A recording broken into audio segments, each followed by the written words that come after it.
Hello there, beautiful people. I hope you're having a wonderful time, a wonderful day, a lovely morning, a lovely evening. Anyway, this is me, and we're going to be playing an octave higher. Octave? Octave? Okay, I kind of don't remember. But yeah, that's the game we're going to be focusing on tonight. So without further ado, let's see what this is about. This has been on my Steam library for like 8 years now. Is it voiced? I feel like not. Yeah. Ladies and gentlemen, the moment we've been waiting for. The main event of Lord Godwin's birthday celebrations. A saucer match between Lord Godwin's son, Lord Frederick, and a mystery challenger. The 6 crystal balls floating in the corners of the hexagonal area are glaring with nervous glimmer, as if they, like the willpower-filled mana boiling in my hands, were growing restless, awaiting the start of the match. My opponent and I are standing face to face at the center of the massive arena, separated only by an old wizard referee.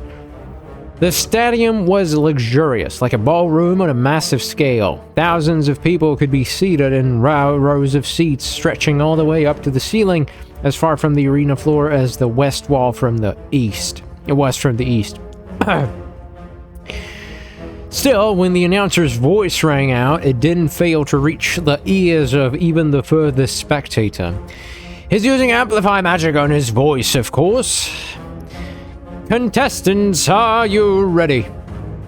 The wizard gives me a solemn look, but also gentle like a grandfather. A weak smile peeks from his bushy white beard and mustache. Frederick Godwin? I'm ready. These formalities annoy me. Let's begin. Janice Wolf, are you ready? Ho ho ho! I am! A woman. This must be a joke. And for my father's birthday celebrations, no less. A few weeks ago, I complained to my father that my matches were getting too easy and I wanted a real opponent who could fight. Now he's giving me this kind of match and he calls it a special event. This must be his way to spite me. Is this woman even a saucer player? A saucer The legendary it's not skipping. Oh. Saucer is a sport, a game of magic. The rules are simple. 6 crystals are placed in the 6 corners of the arena. Right. 3 for each contestant. And to win the match, you have to break 2 of the 3 that belong to your opponent. Okay, that sounds actually kind of easy.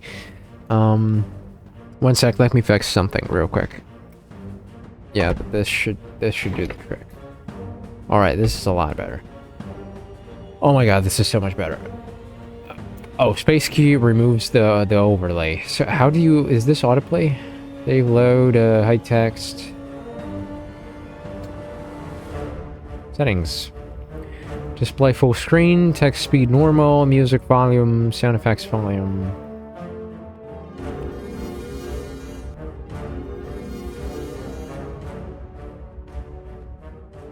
I feel like this is a lot better now. Okay. Saucer is a sport, a game of magic. The rules are simple, la la la la. All you have to do is break 2 of the... Yeah.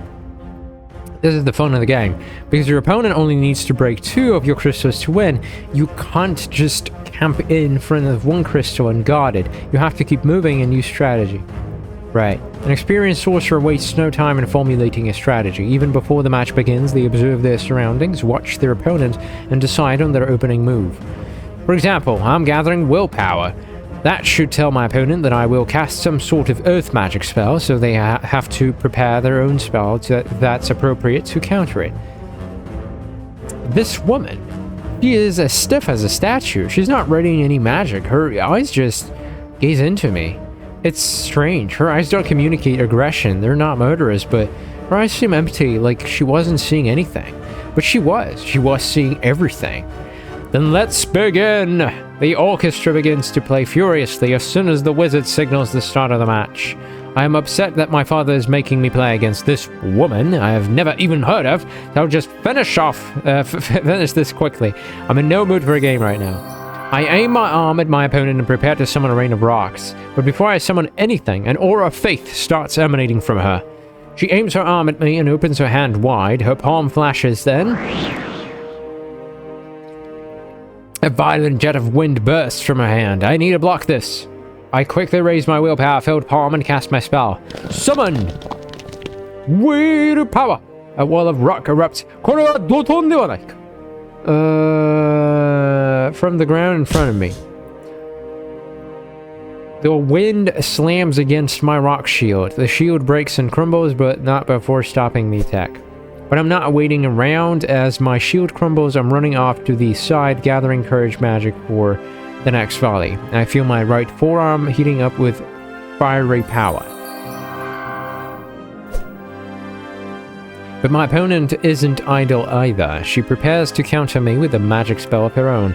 Intelligence, huh? That's fire against water. This will be interesting. A sudden wind attack took me by surprise. I didn't expect it to be able to cast such a powerful spell so quickly. Maybe this wolf girl knows how to play sorcerer after all. But then again, so do I. Summon! I point my finger at her. Summon! She does the same. Courage! A gush of fire roars from my finger at my opponent. Summon intelligence! A blast of water shoots out from hers. It nullifies my attack and even packs enough of a punch to stagger me when it connects. Damn it, is my fire that weak? I quickly recover my composure and return to my battle stance. I'm drenched now, but that's a minor discomfort. Wolf eyes me with an almost quizzical look. What? I like that facial expression. Wait, can I take a screenshot? How do you take a screenshot? God damn it, how do you take... Wait, that's not gonna work. Wait, how do you take a... Who are you to ask me such questions? I am a Lord of Overture, little Miss Wolf. Shut up and fight me. Alright, I think I'm just gonna record the footage without my wonderful face over here. And this is my thumbnail right there. So let's keep going. I'm a Lord of Overture, little Miss Wolf. Shut up and fight me. And then the woman smirks at me. She's underestimating me now. That will work in my favor. Very well. However, she is not one to be trifled with either, and I will not make the same mistake twice. Something tells me the guy is about to make the same mistake twice. As I gather willpower, my opponent starts building up faith. With swift, precise motion, she springs her right hand in front of her face, the open palm facing her. It's another summon of wind. In that case, I'll just... No, it's not just summon. Wolf suddenly closes the hand to a fist. She invokes Amplify on top of the summon. Faith, summon, and amplify. It's a tornado! Oh! But before I have time to consider my next move, Wolf straightens her arm and opens her hand. A tornado stretches dozens of feet into the air and barrels towards me. I try to summon the willpower I have built up, but it's too late. The tornado has sent me flying. I hit the ground hard. Ah! I get back up, but Wolf has already prepared another tornado. Who in the name of the gods is this woman? I need to reevaluate my strategy. Let's see, my rock shield won't be able to withstand that tornado. I can cast another earth magic spell like Quake, but I don't see how it can help in this situation. At any rate, I don't need to beat her. I need to break her crystals, but attacking the crystals openly probably wouldn't work. I expect she knows how to protect them. Alright, let's try something unexpected. I charge up a new attack, this time focusing on courage. What, fire again? Didn't you learn your lesson the first time? Wolf's dispassionate voice is almost inaudible with the wind swirling about, but I can catch her taunting me. Yes, I hope that doesn't scare you. Ah, damn it, I pressed space thinking that it's gonna swirl. Don't worry, I'm not. What are you waiting for then? You've summoned the wind, where's the amplify? Oh, it's coming, alright. Wolf makes a fist with her right hand. Amplify! Sugoi! This is it. Instead of dodging, I dash straight forward toward the wind that's quickly turning into a tornado. Summon! What are you doing? Contrary to the woman's expectation, I'm not summoning a fire attack. Instead, I combine my magic with her own. This is a cooperative technique normally employed by two magicians who are working together. It's called combo magic. If I combine my fire magic with her tornado, a deadly fire tornado is born. Wolf cannot reorient herself to the new situation in time. I quickly close the distance between us and get both of us caught in the fire tornado. We're both falling away like dolls. Flames, too, scatter in every direction. An attack like this would be a disaster for the audience if it went for the magic barriers around the arena that are maintained by security guards during saucer matches. I don't see where Wolf is now, but as for me, I've managed to steer myself toward one of Wolf's crystals. I place around as I'm flying across the arena, but Wolf's definitely not in this corner. I'm in the clear. I do have a problem in that I am too high in the air. With my current trajectory, I'm sure to fly over the crystal, not onto the crystal. Lucky for me, I still have another trick up my sleeve. I am gifted with willpower. He who has strong willpower is a master of the earth. He who is the master of the earth is a master of gravity. I'm Purify! The surrounding gravity suddenly magnifies, pulling me down with a force so powerful I hit the floor almost as soon as I've cast the spell. All I can hear is the orchestra. Everything else has gone quiet. And then the audience. They erupt in cheers and applause. Sugoi! Oni-chan! I suppose I put on a good show. The wind has knocked out of me and I'm sore, but I get back on my feet. Wolf's crystal I see is in pieces. It broke my fall, and in turn I broke it. One of her other two crystals seems to have been damaged by the scattering flames, but it wasn't broken. Her last crystal is undamaged. My own crystals were all damaged by the fire, but none have been broken. This gives me the upper hand. If I can get to her damaged crystal, the match is mine. Goodness, kid, what the hell were you thinking?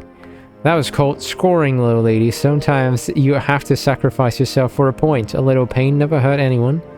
Indeed. The old wizard slowly floats down between us, having used wind magic to distance himself from the stunt I pulled with the fire tornado. Nice reflexes, old man. Are both of you able to continue? In fact, that old wizard just gave me an idea. Yeah, I'm fine. So am I.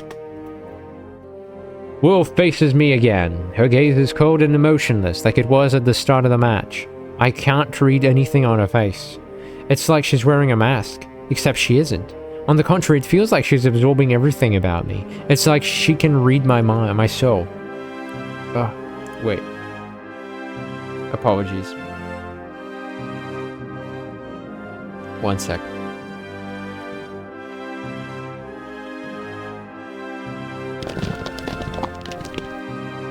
Wait, why is it... When did I switch to auto? Wait. What did I press to switch to auto? Damn it, I was just trying to... My eyes were tired, so I was like... Damn it, is there a log? X log. I aim at the ground, cast a quake, the arena shakes furiously. Willpower transform, charge my next attack. Okay, I'm sure this kind of magic would hardly do any damage to a mage at Wolf's level, but it doesn't have to. All it needs to do is delay her tornado for just a few moments while I recharge my willpower. As I expected, Wolf casts Tornado. Again. How unimaginative. But this time, Nullify! Sugoi! Casting Nullify negates the gravity beneath my feet. My feet lift from the ground. When Wolf's Tornado appears, I am already high up in the air, this time readying both willpower and courage. The anti-gravity effect only lasts for a while, but all I needed was a few moments with a bird's eye view of the arena. Didn't think I could do this, huh? Summon! A flash of white light, a thunderous sound. A bolt of lightning shoots out from my palm. It rips through the air towards and then past Wolf, straight towards her damaged crystal. Victory is mine. What? Wolf just stands there, her cold eyes tracing the movement of the lightning bolt. She must have not expected this. Oh. In a fraction of a second, the lightning has struck the crystal dead on, with another flash of blinding light and a loud bang.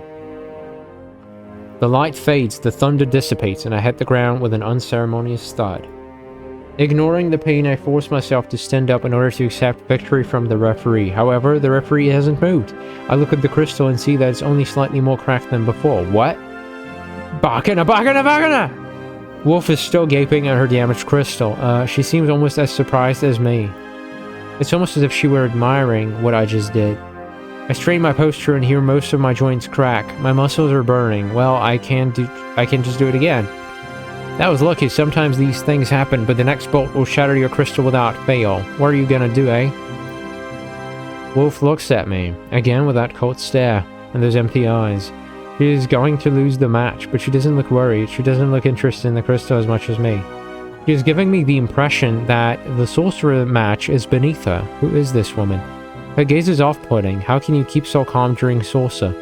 Ha ha ha! Suddenly she bursts out laughing. I like you, kid. You're crazy and I like crazy. Especially that trick with the fire tornado. How'd you come up with something like that?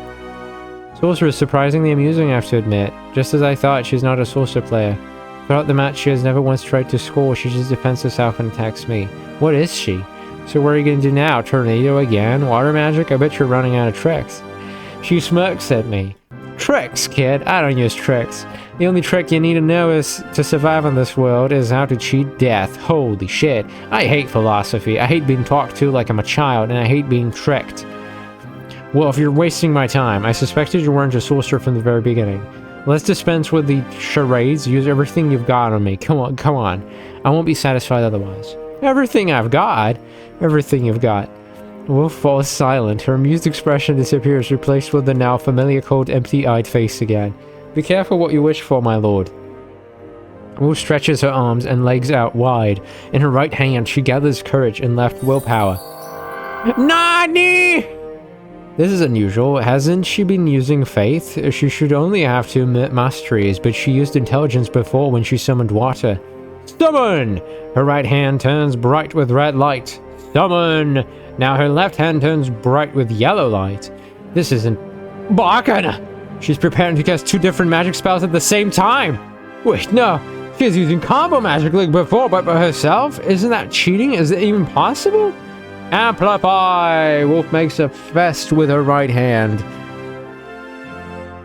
Amplify! And then with her left... I look up to see a crack in the blackened sky. The sky, but we're indoors. Holy shit! But it looks transparent like the night. No, it's something like a portal, and coming through an enormous flaming ball of molten rock. The object keeps growing, and it still isn't at the rim of the portal yet. It looks like it could be 40 feet across, 50, 60. I'm frozen. I've never seen something like this before. I'm gonna die. At my father's birthday celebration, I'm gonna die. Stop! I turn to where the shout comes from and find our referee standing right in front of the wolf. His ears reddened and his wrinkles all curved into V's. Really? Wait, I feel weird. What in the name of mana are you doing calling Meteor in a sport match against a 17-year-old? Meteor, that thing is Meteor. I've heard of this magic, but never imagined I'd actually see it. I didn't think I could be summoned indoors. I glance up again, but the portal has disappeared, and with it, Meteor. The wolf's laughter fills the stadium as she lowers her arms and releases all magic willpower. Sorry, Raph, our little lordling demanded it. The old wizard grunts in irritation. The whole stadium is silent. Even the orchestra has stopped playing. Everyone is waiting to see what this wolf will do next. And then at last, from some distant... Okay, this is weird. I might be a little too exhausted than I actually thought. Bravo! One sec.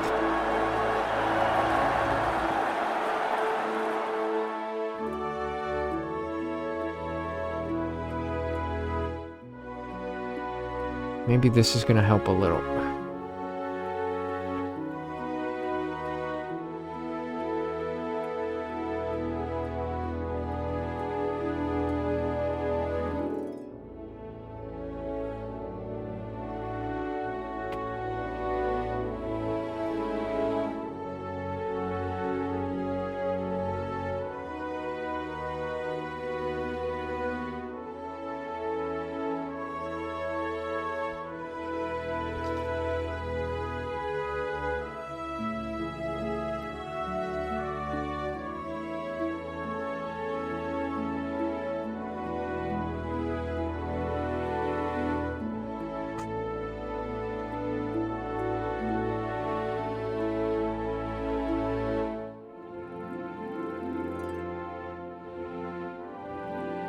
Okay,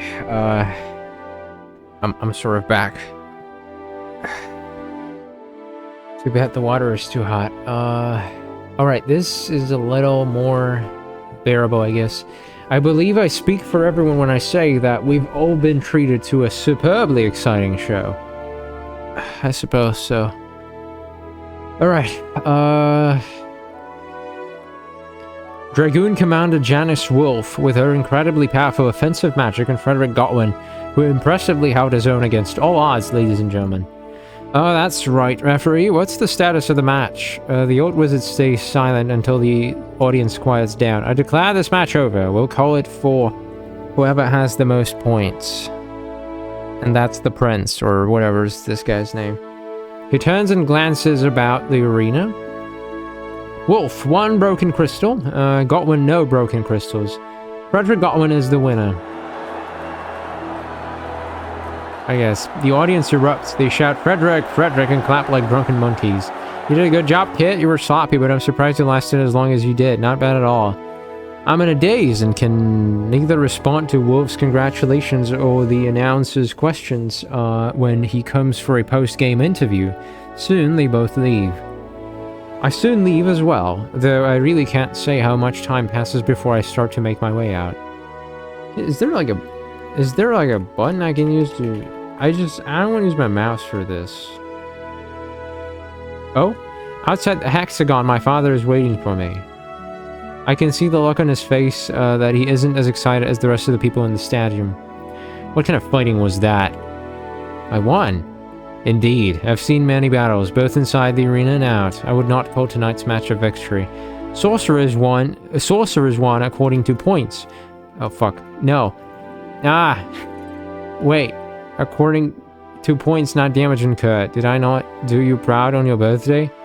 Do you know why your thunder failed to shatter Wolf's crystal ball? Do you know why your fire was so easily extinguished by her water? He knows I know. I've heard these rhetorical questions all my life. He'll tell me whether I answer or not. Because fire and thunder depend on courage, but you are not gifted with courage. Holy shit.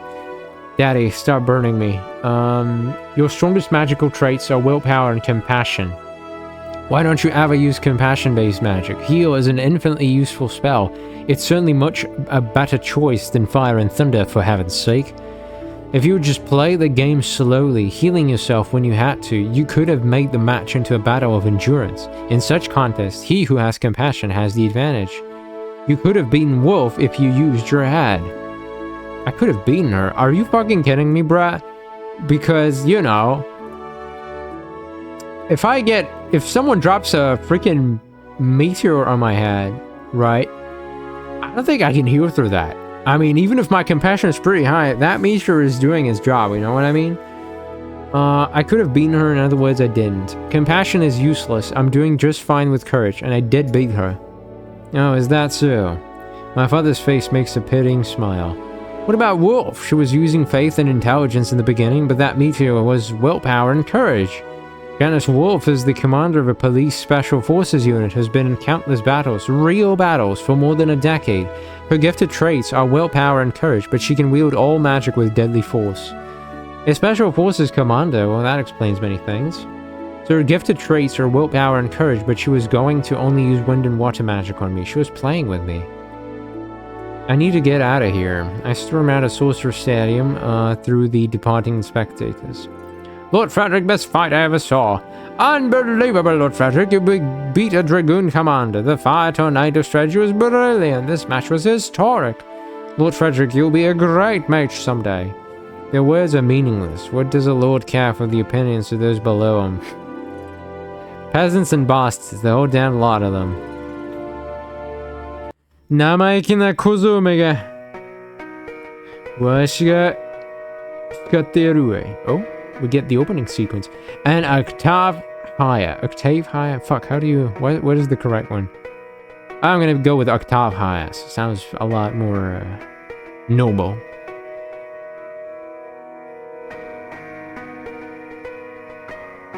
This is actually nice art. I like this. I know that it might look rough around the edges, but it's actually fun. Wednesday, 24, 6 AM, 313. Okay. Good afternoon, Professor. Good afternoon, class. The students are goggling at me, probably wondering why their teacher looks awfully young and is wearing the same school uniform as them. Your teacher for this course is Professor Johann Poe. I am not, however, Professor Johann Poe. My name is Franz Byron. I am a senior, and Professor Poe is the advisor for my capstone project. I was asked to stand in for the professor today during his absence. I think it's best not to mention that this is the first time I've ever taught a class. I told the professor as much in protest, but he said I could just say whatever I want to say about magic. Well, let's see how this goes. Welcome to Introduction to Magical Science. It sounds harmless enough, right? Well, maybe so, but by the end of this semester, you will have encountered almost every topic you will be studying in detail over the next 4 years, so you should probably open your notebooks. As half the freshmen scramble for pen and paper, I wonder what kind of student my professor thought I would become. One sec.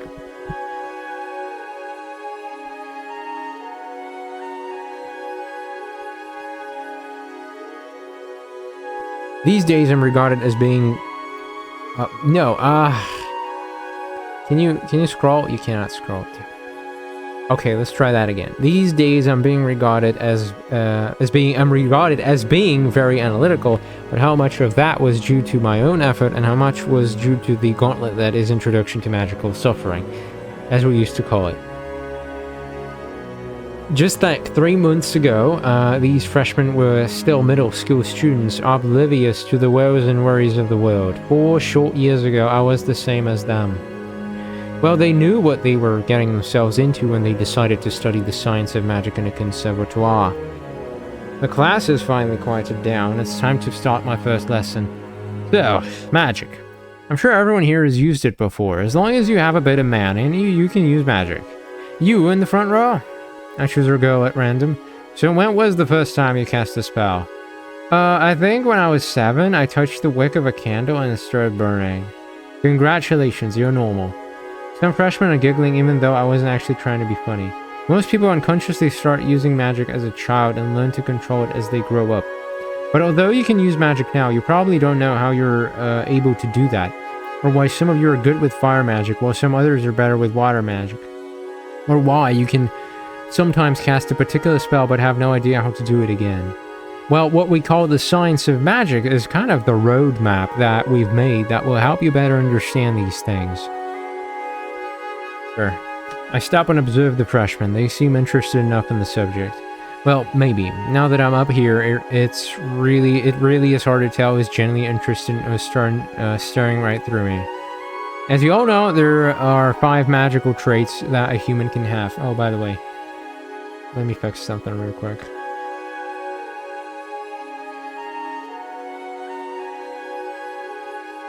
Any magic is based on one or a combination of these traits.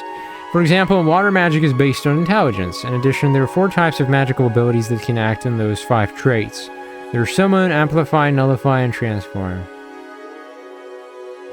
Don't confuse magical traits with magical abilities. Remember, the abilities use the traits. The act of applying a magical ability is called an invocation. Let's return to our water magic example. The most basic water magic is, of course, to make water appear. Whether you want to attack an enemy or to water your houseplants, the principle is the same. The water spell is cast by invoking the summon ability on the intelligence trait. I pick up a piece of chalk and write a magic formula in the background. Water equals summon intelligence. This is what we call a magic formula, and this one defines the formula of our simple water spell. You read that as invoke the summon ability using the power of intelligence. I face the freshman again. I'm really one of the simplest magic formula. It's really one of the simplest magic formula. It only requires one invocation. Summon is the most basic of magical abilities. If a magic spell makes any kind of physical matter appear or materialize, it almost certainly involves summon. Fire is summon on courage. Wind is summon on faith. Don't worry, you'll have these memorized by next week. And then there's Amplify, which is used to increase some aspect of your magic to make it stronger, faster, larger. For example, a magician can increase the force of gravity by invoking Amplify on willpower. Or, for example, a more common use of Amplify is to strengthen a summon spell. I write new formula below the water formula. Essentially, Flight is a stronger version of water. So, say you invoke Summon on Intelligence. If before you release the magic from your hand, you invoke Amplify on top of it, you will cast Flood instead of Water.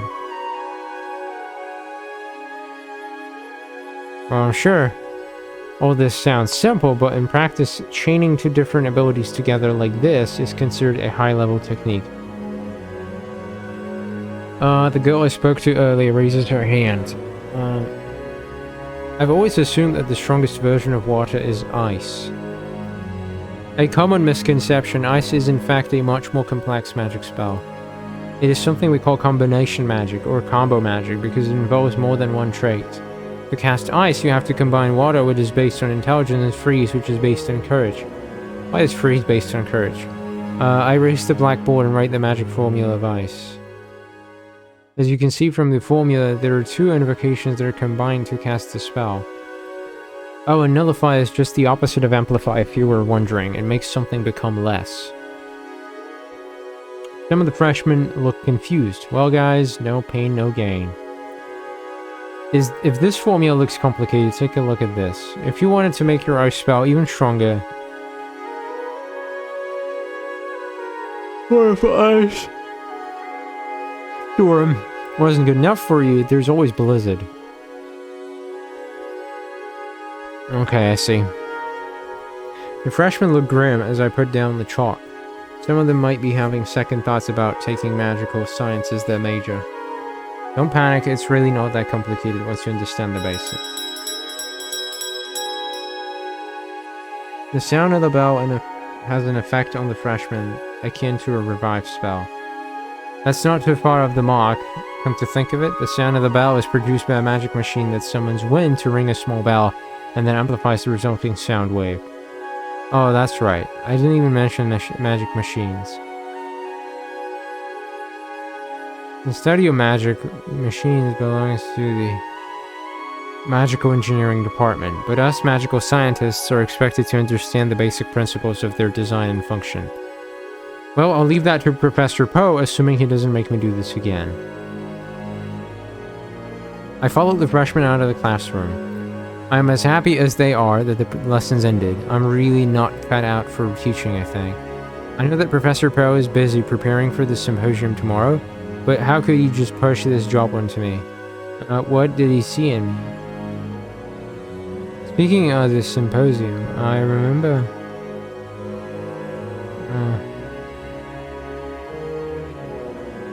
Okay, you know what? I might be a little too tired, actually. More tired than I expected. I'm gonna give it another 30 minutes and then I'll just go to bed, I think. Probably. I remember that I have my own preparations to make. Professor Poe wants me to discuss the research that I'm doing for my final year project. My project, it's hopeless if you ask me. But tomorrow I need to sell the idea to a room full of professionals. The annual symposium held in the Conservatoire de Ouverture is not a mere school event. Even though it takes place in a conservatoire, it will be attended by many renowned mages from across Ouverture. After all, this is the most prestigious school for magical science and engineering in the city. I don't know what people will think when they see a teenager presenting this school project in the symposium. I mean, I haven't even started the project yet. I stride down the hallway towards the main entrance, paying little attention to the dwindling masses of students. It really is a beautiful institution. In a few hours, these halls will be entirely empty. At such times, you would be hard-pressed to identify this place as a school. The Conservatoire is as elegant as a lord's mansion.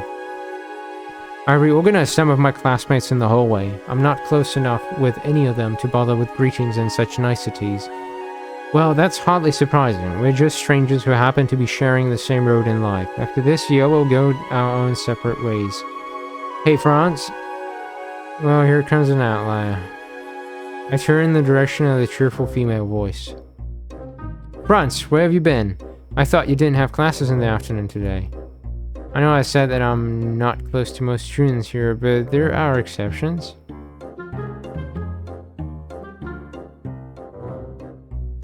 Aretha.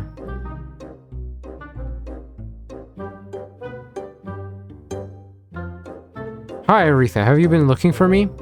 This is Aretha Blyton. Yes, Franz. I've been looking everywhere for you. I was dying to see you. She's not my girlfriend. Don't worry, love. I'm here for you now. I repeat, not my girlfriend. So, where have you been? Around. Where have you been looking? The cafeteria. And? Just the cafeteria. We're just having your afternoon tea. Bingo. You know me so well, don't you? You're just easy to read. Aretha has this particular way of laughing her heart out that's just pleasant to watch and makes you want to laugh along with her. Alright, we'll start walking. Not my girlfriend, by the way. I was teaching a class. Professor Poe asked me to fill in for him. Wait, is this a... This is not an 18 plus game, right? I hope it's not a... Is this an... I hope it isn't. It's really not that exciting. Are you sure? I bet you were checking out the girls. Was I? I might have. The class did have its fair share of cuties. I'm not a pervert like you, Aretha. But you thought some of them were cute, didn't you? Am I blushing? Maybe she's not the one who is easy to read. It's almost sundown when we leave the conservatoire building. There are more people outside than inside, most of whom are getting ready to go home. While we're walking toward the street outside the conservatoire courtyard, a girl I don't recognize notices us and waves. She's wearing the same uniform as Aretha, which means she's a magical engineering student. It must be one of Aretha's friends.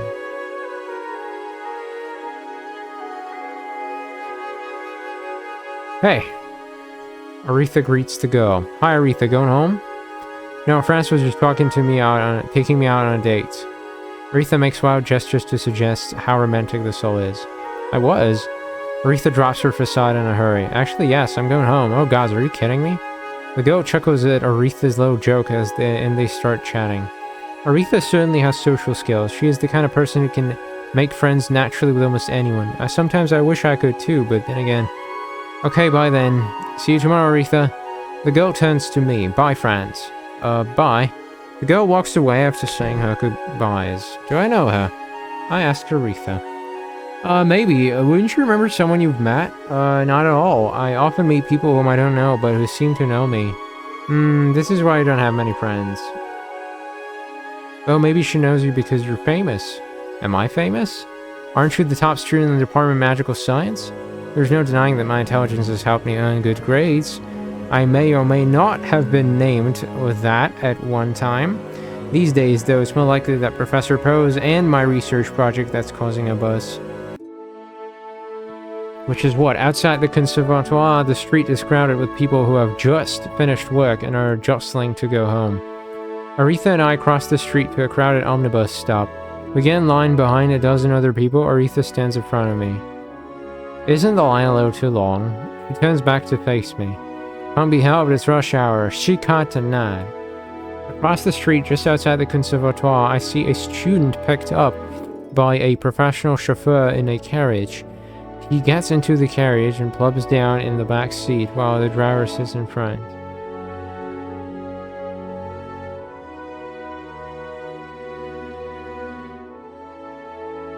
Once he is comfortable, his driver uses faith magic to manipulate the wind around the vehicle. The carriage floats into the air, and presumably off to home. I want my own carriage too. I give Aretha a look that says, who doesn't? Oh, Franz, you're gifted in faith, aren't you? Yeah, but I don't own a carriage. At least you'll be able to fly one of those one day. Oh, I know. When I get a carriage, you'll drive me around. Anything to make you happy, my dear.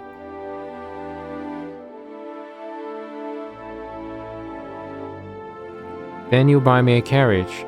You know what, though? I guess I should just look for a girlfriend rich enough to have her own carriage. Aretha tries to fake a sulky pout, but the corners of her lips are slightly raised. A different kind of carriage withers by. At its back sits a man and a woman. While the driver again sits in front. Unlike the previous carriage, however, in this one, the driver isn't controlling the air movement directly. Instead, he simply places his hand on a metal pad. You could always get one of those magic machine carriages. There's that option too. You don't need to be gifted in faith to drive that kind of carriage because the magic machine will do the summoning. But I'd rather make you my driver. She says that with a wide grin. A few seconds pass and another carriage flies along the street. And then another. More people come and stand behind me. It's hot and stuffy in this crowd, even though we're outside. At last, we see an omnibus turn a corner and head our way. Omnibus! This guy reminds me of Deus Ex. The guard. Its flying platform is designed to carry 36 passengers at most, but it's packed to the brim. There's no chance that would fit on there. I thought it would be crowded. I told you it would be crowded. I told you this is normal, France. Rush hour.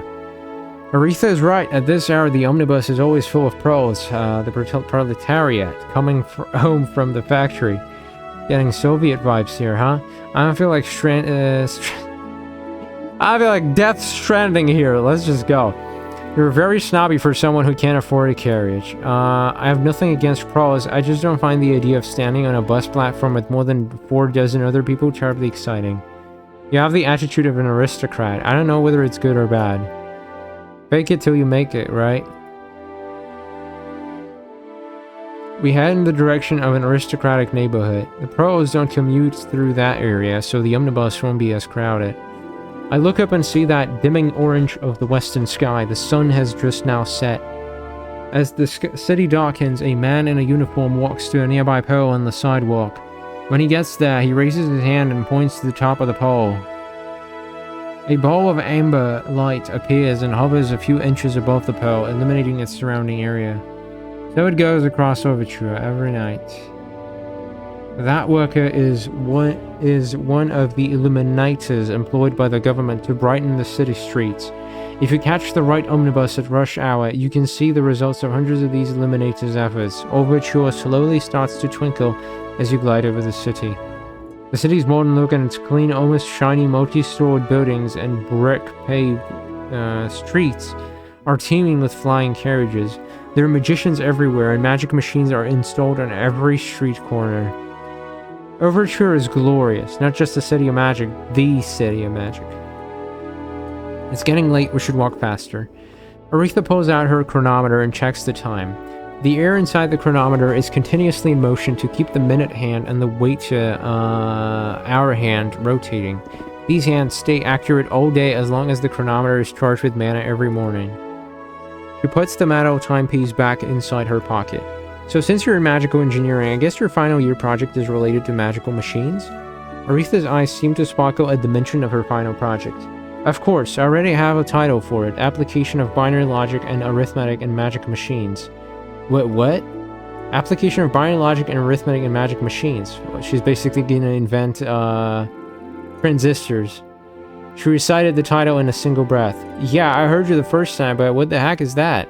You don't understand? I thought you were the smart one. I understand the words, but to me that sounds like you're trying to get a magic machine to do math. Bingo! You're the first person to guess it right away, France. Aretha is beaming. Apparently she's proud of this idea. Aretha, that's preposterous. It's not, and look who's talking. Aretha is right to call me out. The topic Professor Poe convinced me to undertake is even sillier than a magical math. I guess we're in the same boat, sort of, so which professor forced you into this? Oh, no, you misunderstand. I chose that topic myself. Aretha, we're truly star-crossed. You've committed the academic equivalent of a suicide by choosing your hopeless topic, whereas I'm about to be murdered by mine. We'll be factory workers within a year. Squinting away my smart assery, Aretha continues. It's really not impossible. Bakana. The magic keyword here is binary. So we're used to doing numerical calculations in groups of 10. We have 10 fingers and 10 toes, right? This is called a base 10 numeral system. Sure. Can we go on? But actually there's no rule that says you must use base 10. It turns out that we can mathematically define simple arithmetic operations such as the addition of two binary numbers as combination. Holy shit, that's fast.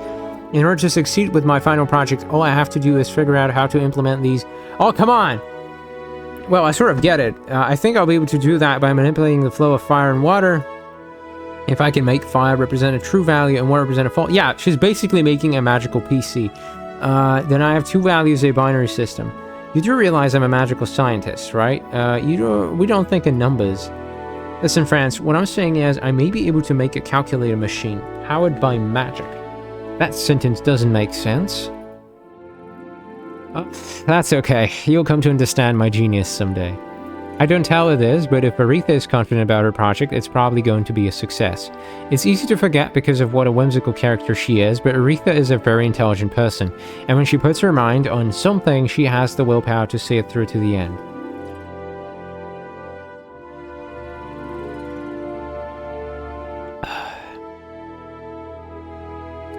Well, if she can make magic do math, then maybe I don't need to worry too much about my own impossible project. Finally, we reach the omnibus stop. Before long, an omnibus arrives. As I thought, it's nearly empty. This one is heading towards my house. Aretha and I normally go home on the same omnibus, but the buses at this stop travel different routes, so we need to part ways here.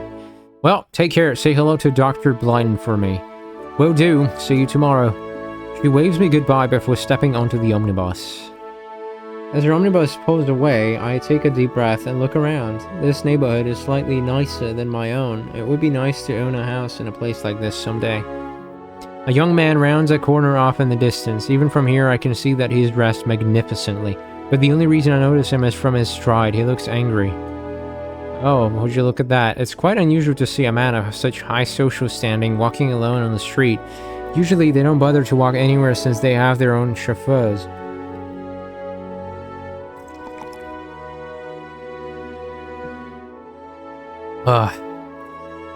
His strides are long and fast. He is virtually stomping down the street, and his face is a long scowl. It would be wise to avoid his attention, I think. I must have been walking for more than an hour now, but no matter how far I've gone, I still can't calm down. My fingers ache from being clenched into fists for too long. My palms sting from where my nails have dug into them. What? Relax, Frederick, relax. It was just a stupid salsa match. It wasn't- we switched. It wasn't a regulation match. You technically won. The only thing that's bothering you is that your father didn't see it as a victory the way that the rest of the whole city did. It doesn't matter what he thinks. Right, it doesn't matter. I'm still the best sorcerer there is. I'm the highest ranked player in a generation. I faced off against a trained soldier and won, by the way. If father could have just held his tongue, I don't mind advice, but to call it a loss of all things.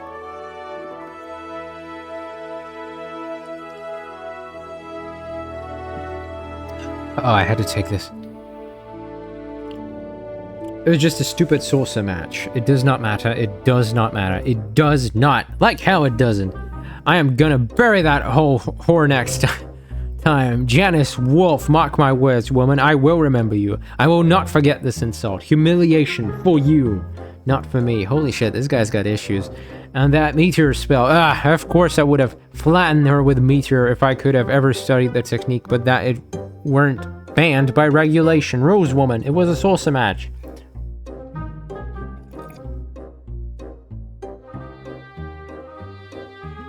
What was a commander of a goddamn special forces unit doing in a salsa match?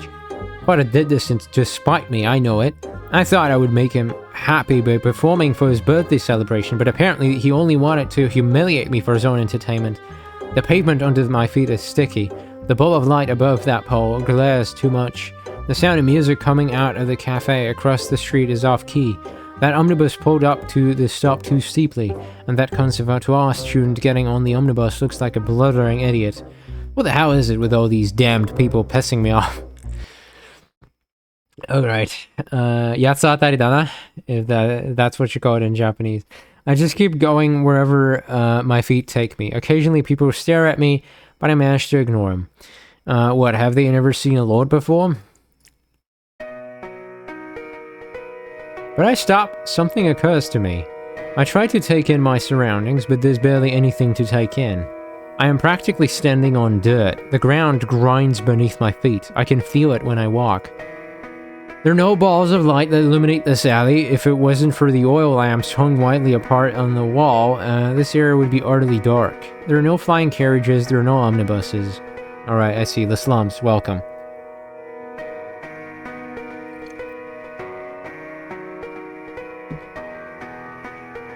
The street is silent.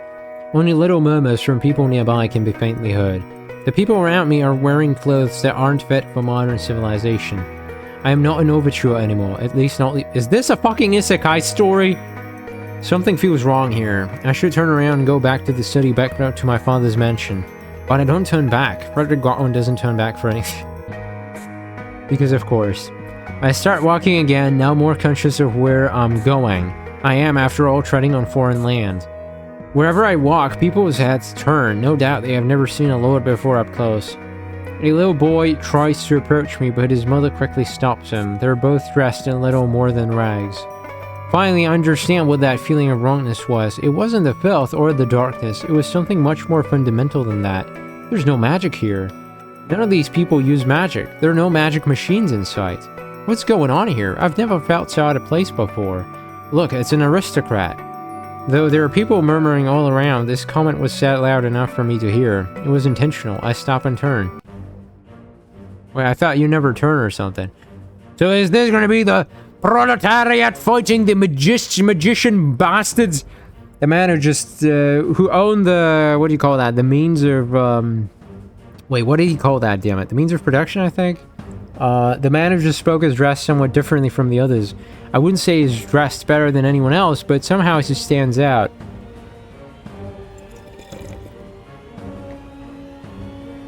Wait, are you guys about to kill me?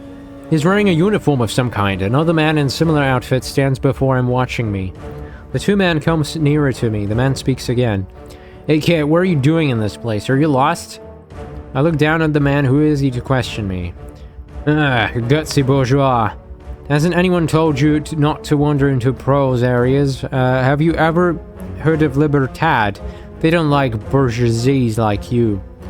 Prose, I see, of course. So this is where the proletariat lives. No wonder there is no magic. It's not that they can't use magic. They just don't have the money to buy mana potions. Everyone knows that the pros are the dregs of society. But he mentioned something called Libertad. I have not heard of that group. He said Libertad hates people like me. Are you Libertad? This time they're the ones who stay quiet, but I can't tell that the answer is yes. So they hate me. Well then, I'll hate them too. I start infusing willpower to the mana in my body and expel as much magical aura as the mana... Damn it, bro is literally aura farming. All of a sudden, I'm the brightest thing on the street. Let that be a warning for them. The man who talked to me seems ready to fight, but the other Libertad member speaks to him in a low voice.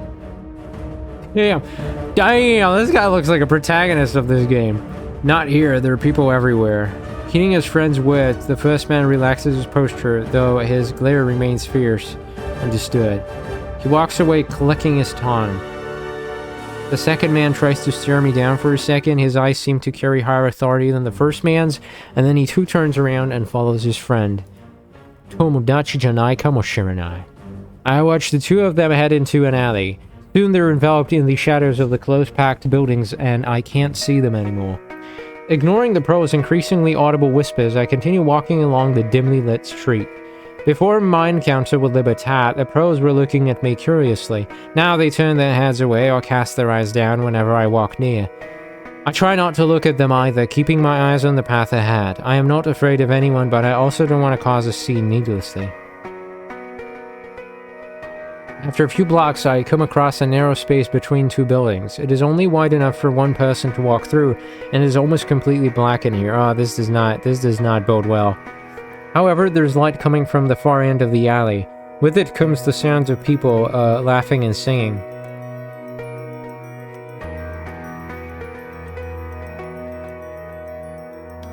Okay, I kind of feel a lot better now. I come closer and see an arrow-shaped sign pointing into the alley. It reads Maison de Bois.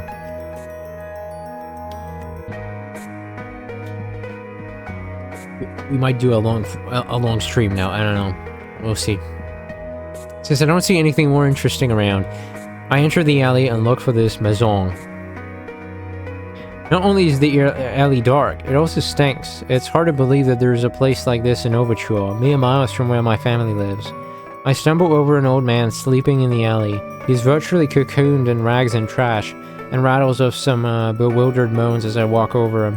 How anyone could sleep at as filthy a place as here, I will never know. I quicken my pace. I didn't think the poor were quite so destitute. Outside the alley, I see a mansion that looks quite out of place amid the dirty and broken houses. There are signs of wear and tear, but it still looks luxurious in comparison. To my surprise, I see a group of gentlemen who obviously aren't pros entering the establishment. They might even be my fellow lords, judging from how they are dressed. Once they're at the front door, a scantily clad, middle-aged woman emerges from inside the mansion and greets them. Despite showing too much skin, the woman's dress is that of a lady. She talks with the gentlemen for a few seconds and gestures them inside. As she goes to follow them inside, however, she notices my presence. She approaches me with a seductive smile. I'm disgusted by it, to be honest. Makeup is caked on her face to hide her years, but even in the dim light of the courtyard, I can see she's old enough to be my mother. Why, hello there, young man. I welcome you to my home, the Maison de Beauvoir. This is your house? Yes, and you may call me Madame Beauvoir. She says this with a flourish. I can't tell if it's a drunken flourish or one of those flourishes you have to practice at. I wanted to say nice to meet you, but it's only really nice if... She brings her lips close to my ears and lowers her voice to a whisper. You come inside. She pulls her face back after blowing softly into my ears. It makes my eyebrows twitch and my nose twinkle. What is this place? What do you mean, darling? The woman is stunned for a moment, then she starts laughing. Are you for true? How did you get to here, little boy?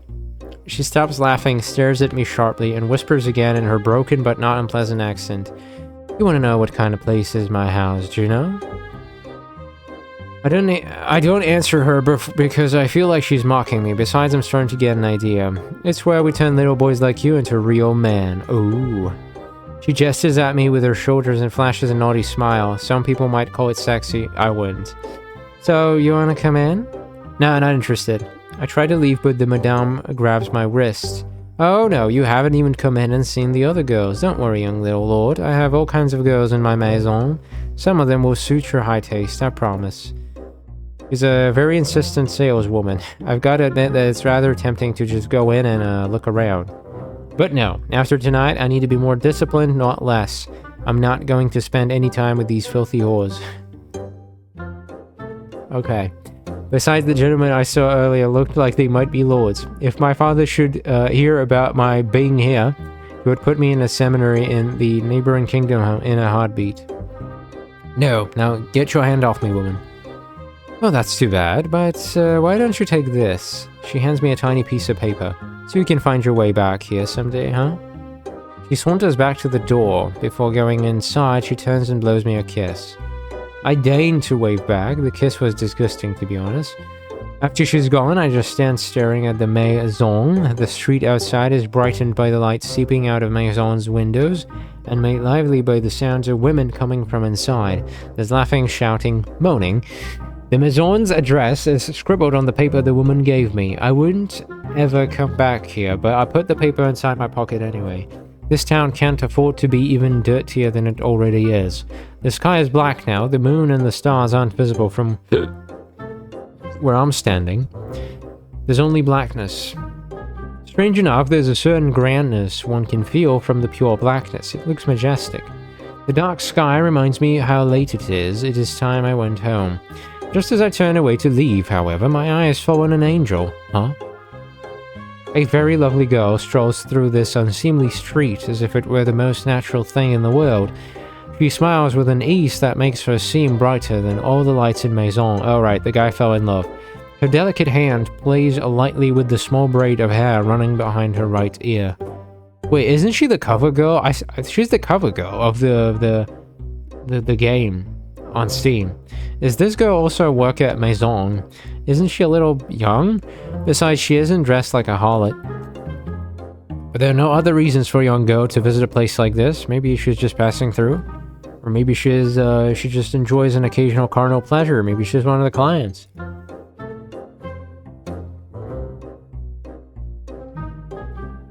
I keep watching the little angel. How she steps, how her arms swing so carefree. How her hair flutters as she walks, how her face glitters with an easy happiness even in this slum. She is beautiful. Alright, the boy is deep. He's going deep. No, it's more than that. I've beheld beauty itself. Okay, there's no saving this guy. Finally, she stops right in Maison's door. Without knocking, she takes the door's handle, pushes the door open, and steps inside. Let me guess, yeah. I announced that in a very...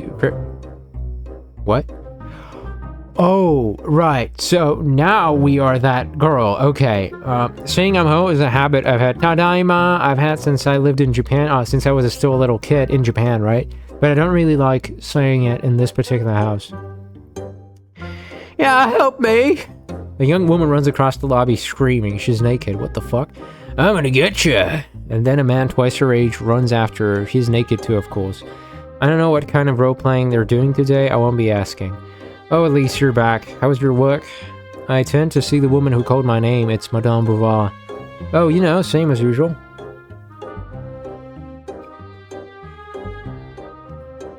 That sounds like my day. Business as usual. Yeah, I can see that. Unfortunately, naked old men chasing naked screaming girls is business as usual here at Maison.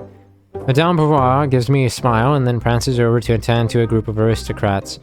Madame Edith de Beauvoir is the owner of this brothel, but occasionally she still takes customers herself, especially if the customers are famous lords. Indeed, although she's already past 30, the Madame is gorgeous. Her demeanor and her manner of speaking are also very elegant. What do you mean, okay, like a lady in the house of a lord. Despite her age, she is the most expensive prostitute in Maison de Beauvoir. Wait, I mean, like, I'm no expert, but isn't 30 still like a go time? I don't know. Okay, maybe I'm just too old at this point. If she hadn't taken me in after I was abandoned by my parents, I don't know what kind of life I would be leading now. I probably wouldn't even be alive. I mean, sure, I would like to have a normal home, but at least here I can sleep under a roof instead of an alley somewhere. When she took me in, Madame also agreed not to make me work since I got a job at the factory. Well, until I turned 16, that is. On my 16th birthday, she's gonna make me serve my first customer, and she already has a list of high bidders. My birthday is in less than 3 months. With nothing else to do, I drag myself upstairs and waddle past a series of doors on my left. Each room is occupied at this hour, each contains a customer and a girl. No matter how many times I hear the sounds from behind these doors, I cringe. I'll never be comfortable with it.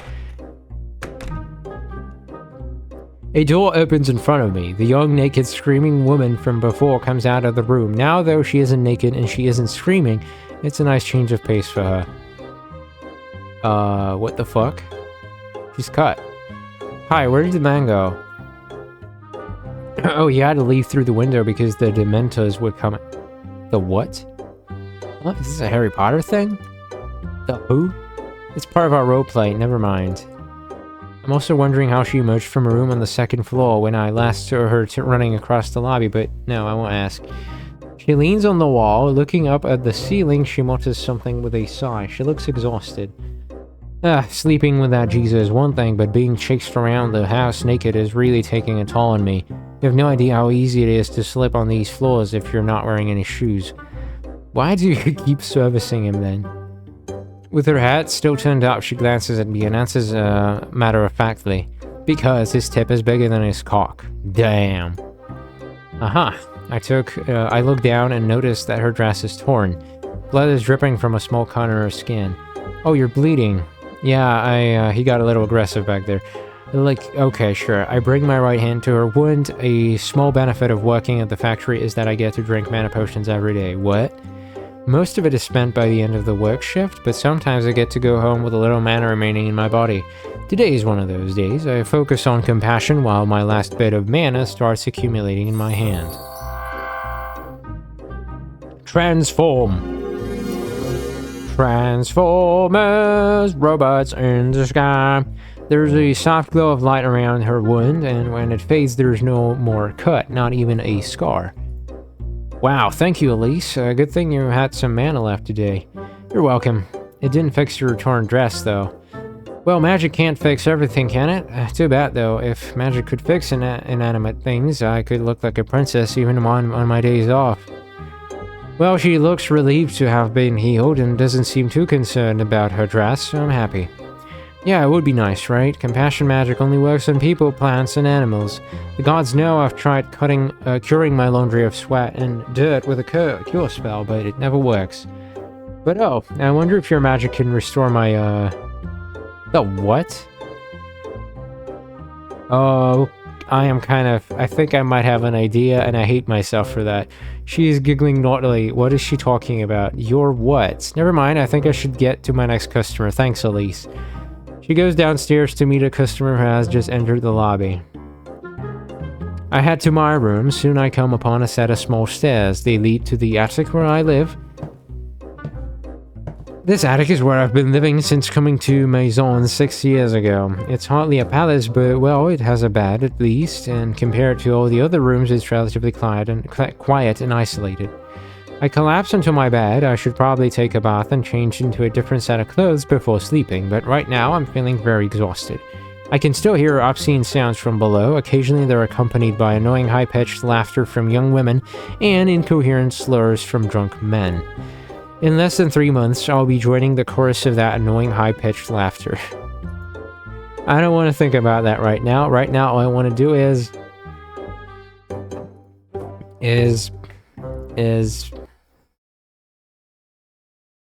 FDA 25 6 Teles AM 313. I open my eyes. My room is bathed in sunlight. I groggily sit up and just sort of wait until I have enough energy to stand. Once I manage to do that, I grab a towel and a fresh uniform. It's only then that I realize I'm wearing my factory clothes from yesterday. I go downstairs thinking how unpleasant it is to change out of work clothes just to change back into work clothes. Okay. Maison in the morning is actually pleasant. It is so much different from the place it becomes at night. For one thing, it is quieter when there are no patrons around to start naked games of hide and seek. That is not to say that all traces of last night are gone. Bottles of booze and cigarette butts are scattered around. There's also a topless girl snoring on the couch over there. When I get to the bathroom, I peek inside first. Sometimes you find a passed out girl here too. Thankfully, it's empty today, so I go in. I came out of the bathroom changed into a cleaner set of the same clothes I was wearing. It's a small change, but I feel refreshed. I leave Maison after drinking a glass of water in the kitchen. I always skip breakfast. The morning air outside feels nice. Apparently people who aren't from around here can smell something foul in the air even on days like this, but we pros hardly notice it anymore. Maison has its own large courtyard, but the street that runs along it is pretty out of the way. I have to go to a wider street closer to the city to get to the nearest omnibus stop. The factory I work at is actually located in a Proles district, but it is faster to take the omnibus from the city than to trudge through a tangled maze of narrow alleys. Along my way, I see a group of men and women sitting on the wayside. Good morning. They smile and wave at me. People around here used to scowl at me if they saw me entering or leaving Maison, but now they're quite friendly. Either they've heard of my circumstances or they just stopped caring. There are already a couple other factory workers waiting at the omnibus stop when I get there. The factory has thousands of workers, so I don't know anyone else waiting here with me. I only recognize them from their uniforms, and I'm sure they wouldn't know me either if they saw me in my normal clothes. Still, we exchange smiles as a greeting. Before long, I see the omnibus arriving. I get on the floating platform. Actually, sometimes I still find the omnibus scary. The platform wobbles every time someone steps on it, and I also feel much lighter than normal after I get on. I always worry about what would happen if the driver suddenly ran out of mana. I know that's a silly thought. The bourgeois never run out of mana like we pros do, but still. The air outside the omnibus shifts all of a sudden, and we are carried forward. In a few seconds, the omnibus starts to pick up speed. You know what? I have a feeling like this girl's past has something aristocratic going on about it, you know? I don't know. I kind of get a feel like that. After making a few stops to pick up and drop off passengers, the because like well, for one, the cover image for anyway, reaches an intersection where it should turn left towards the factory. However, I noticed that the street is closed today. There are some government workers there. They look like they're installing a new magic machine. The omnibus makes a taut turn instead. Oh, we're taking a detour through the city center. I haven't seen this part of the city in such a long time. Everything outside my window is so shiny. Even at noon, the places where we pros live never look like this. The center of Overture is like a place out of a fairy tale. Huge, high buildings that you have to strain to see the tops of, and even taller towers pierce high into the sky. I am captivated by it all. Even the sidewalks are beautiful to me. I see some people flying in their own private carriages instead of taking the omnibus, and they're all wearing really beautiful dresses. Even the people who are walking down the street look classy. I also notice a lot of police officers. There's at least one of them on every street corner. That makes sense, since everyone is capable of using magic in the city, the police have to be around to deal with anyone who misuses magic. Yeah, right. One sec. I'm gonna grab a drink.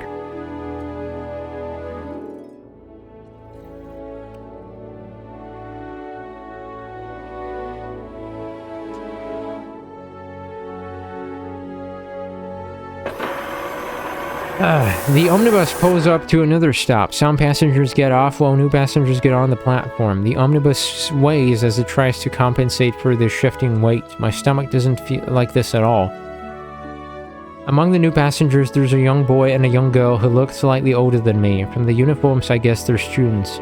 The two teenagers sit next to each other.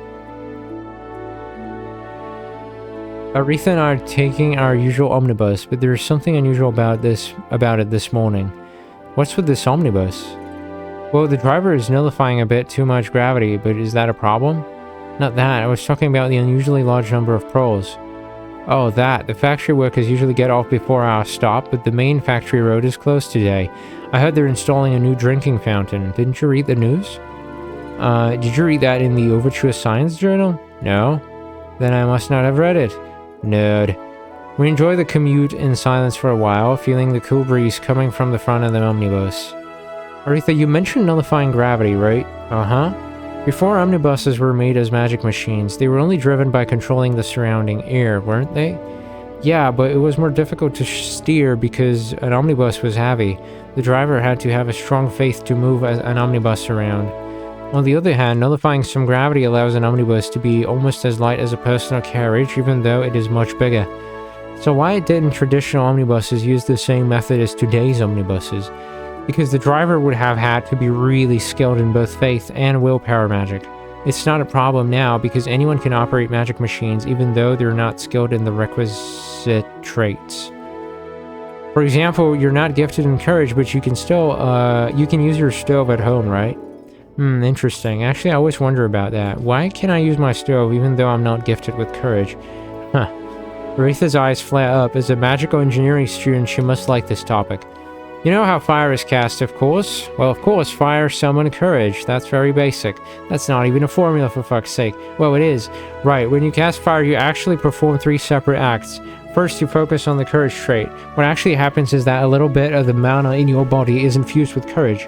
Second, you invoke the summon ability. What actually happens here is that your body consumes the courage-infused mana to summon the fire. And it's only then, third, that you release the magic from your hand.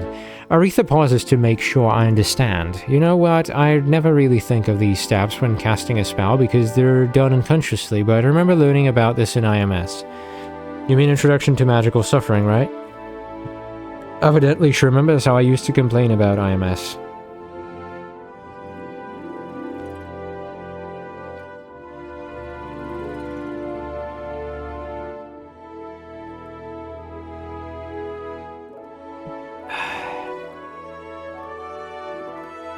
Anyway, what your stove at home does is the second and third steps. It summons fire using courage-infused mana and releases the magic.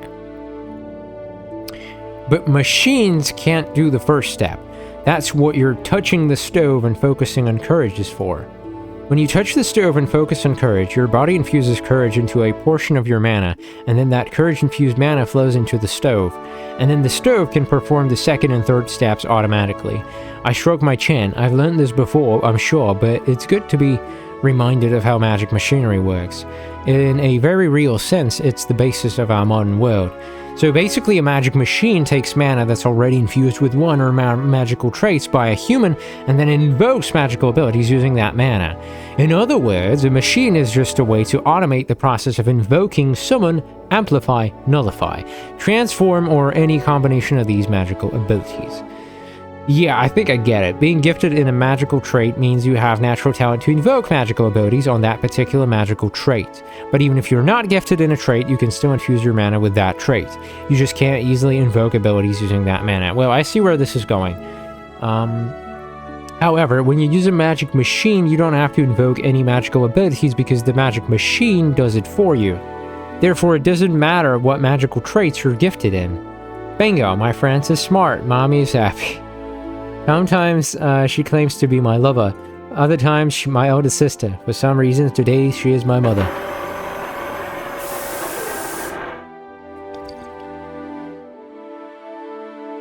The omnibus has arrived. We get up from our seats and step off the omnibus. I take a look at the pearls again as I get off the bus.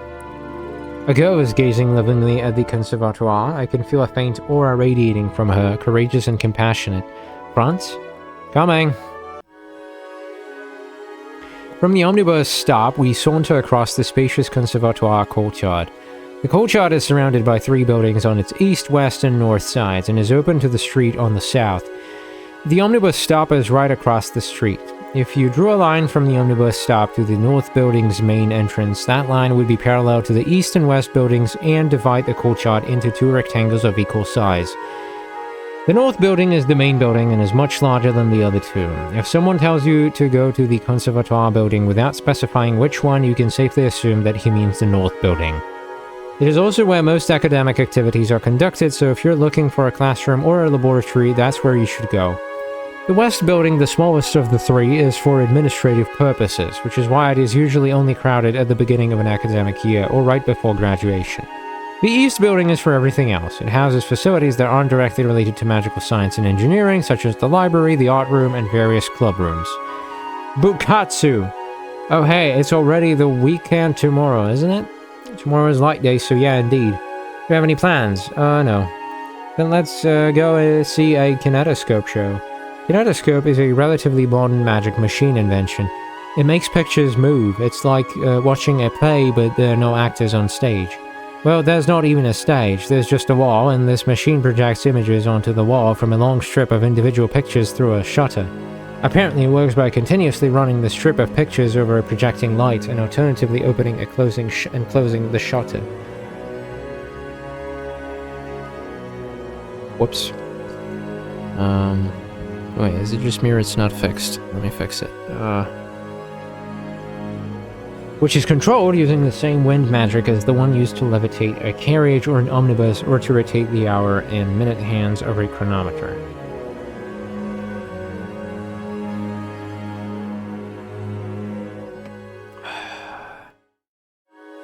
A magician operates the kinetoscope by casting illumination magic to produce the light required to project the images. It's really quite a fascinating little machine. A kinetoscope show, huh? You don't have anything to do tomorrow, right? It's not like you'll suddenly get a girlfriend today. Hey, it could happen. Yeah, right. Fine, I'll go see a kinetoscope show with you tomorrow. Great, let's meet at the theater at noon. Sure. Aretha and I stop walking when we reach the north building's entrance. So are you going to the conference hall now?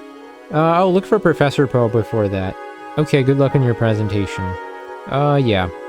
Not feeling confident? Well, to be honest, no, not really. Relax, friends, I'll teach you a little magic charm. Whenever you get nervous, say my name 3 times in your heart. It'll make the nervousness go away. Seriously? Sure. Aretha. Huh? Wait, is this actually a date sim? Why did you actually do it? That was obviously just a joke, and I said in your heart. I wanted to see if it would work. So, did it? Maybe. I've gotta go, bye. Was she blushing? That's not like her. I don't feel so nervous anymore, though. Maybe the charm did work. There's still an hour before the symposium begins, but I already noticed many unfamiliar faces in uniforms among the people in the main hall. They're attendees from institutions outside the conservatoire. I head straight to the magic systems laboratory. Hello there, Professor. In the lab, Professor Poe is standing near a small floating bowl of water about as wide as my palm. His left hand is pointed at the floor under the bowl of water. Good morning, Franz. Mind your steps. There's zero gravity space in front of me. Good morning, Professor. What are you doing? Watch. Keeping his left hand pointed at the floor, he uses his right hand to pick up some green tea leaves from his desk and slip them inside the bowl of water. Next, he brings his right hand a few inches under the ball and opens his palm. Summon courage. A small fire appears above his open hand, heating the ball of water. The water gradually turns green because of the tea leaves inside. Just a few seconds later, Professor Poe closes his hand to extinguish the fire. He now picks up a mug from his desk and brings it directly under the ball of tea. With a sudden flare, he pulls his left hand up, releasing the spell, and the ball of tea plops perfectly into the mug. Ugh! He turns to me and wags his eyebrows up and down as he takes a sip of tea. Ready for the symposium, young man? Wait a minute, what were you doing? As you could see, I was experimenting. He swirls his tea in my direction to remind me. And I'm happy to report that the experiment was a success. Well, I wouldn't call it an experiment. All you did was make tea. Wrong, Franz. What I did was try out a novel way of making tea. Damn. Why? We already know how to make tea. Let me give you a life lesson. He takes another sip. There's a secret to make your life infinitely more exciting. Whenever you find yourself about to ask why, stop and instead ask why not.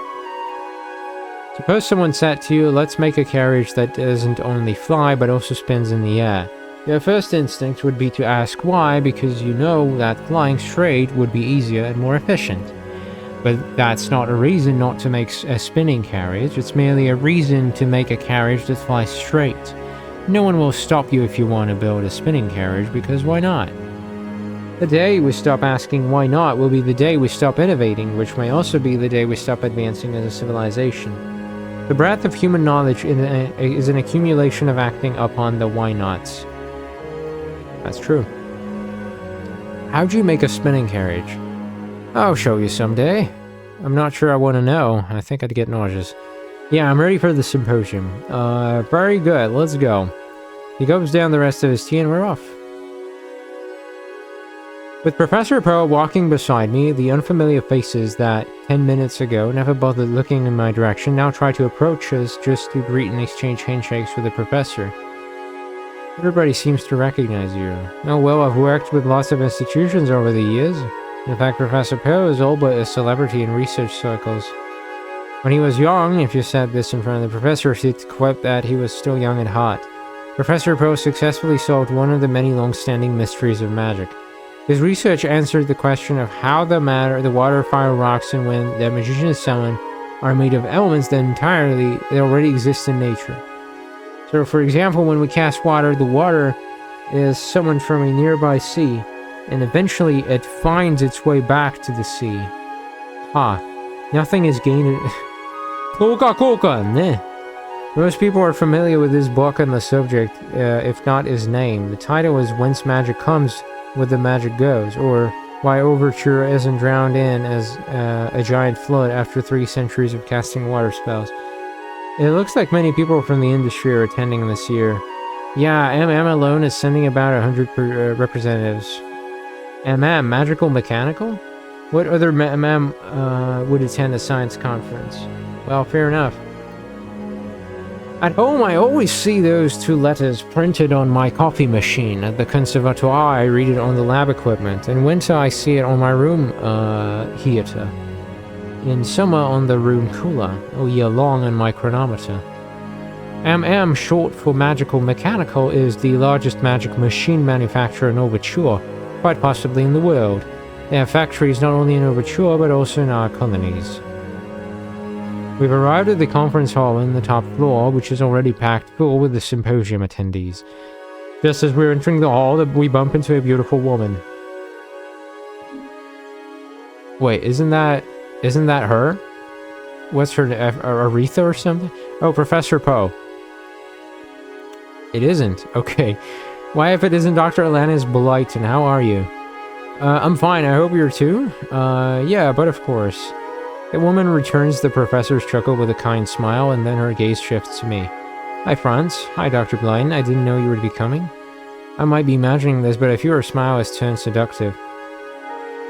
Okay, can I play this on Twitch?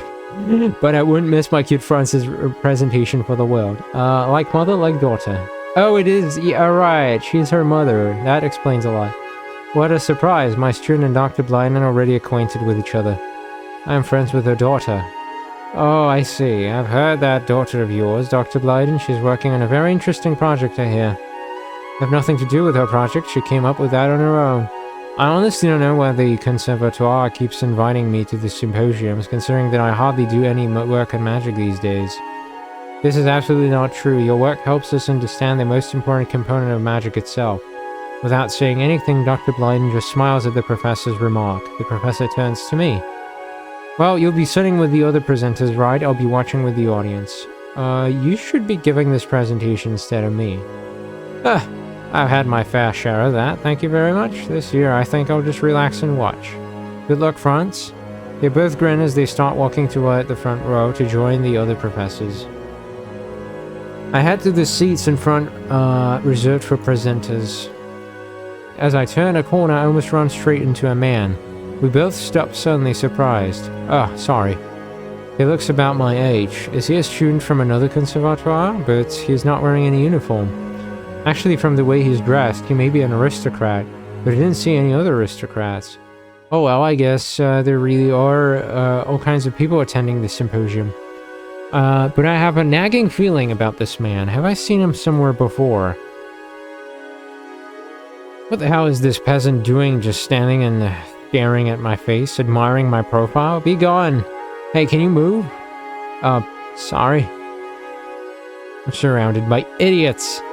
What? He's walking toward the front row. Is he presenting? He only looks my age. He's even wearing a goddamn uniform. They're even letting students present these days? I knew it. This symposium is a joke. I can't believe I'm here. I take a seat at the back. At the same time, a woman who seems to be the MC goes up to the podium. Good morning, ladies and gentlemen. Welcome to Conservatoire the Overture's 17th Annual Symposium. Applause from the audience, but not from me. Damn it, this guy is arrogant. Today we have 15 amazing presenters who will be sharing their knowledge with us. We will have 8 presentations in the morning and the rest in the afternoon. 15? Did she say 15? God save me.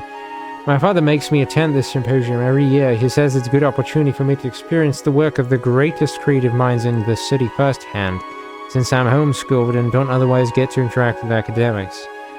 As the biggest shareholder in Magical Mechanical, it was easy for my father to make MM send me as one of their representatives.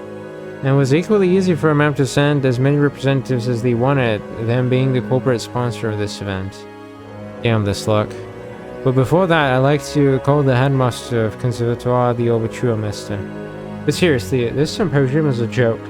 Those presenters are not even here to share knowledge. They're either trying to sell something or get funding for their research. They're fakes, all of them. Applause again. Some old geezer goes up on the podium. The conference hall is pretty big. If you drew a hexagon on the floor, you could probably play Sorcerer here. There wouldn't be any space left for an audience, though. Not that I would mind. Looks like there are exits to some kind of balcony outside from which one is able to look down at the courtyard. Another round of applause. The old cheeser leaves the podium. Without further ado, please welcome our first presenter, Professor from the Academy of... so tired. The walk back to the city from Maison de Beauvoir took over an hour. Even after I got back to civilization, I couldn't find where I was exactly. Eventually, I gave up and called a taxi carriage. But unbelievably, the driver was adult. He didn't know where the house of Lord Goldwyn was. I had to force him to pull over so that I could hail yet another taxi. I didn't get home until well after midnight, and now my eyelids feel heavy, just like mine. Heavy. Oh, I fell asleep.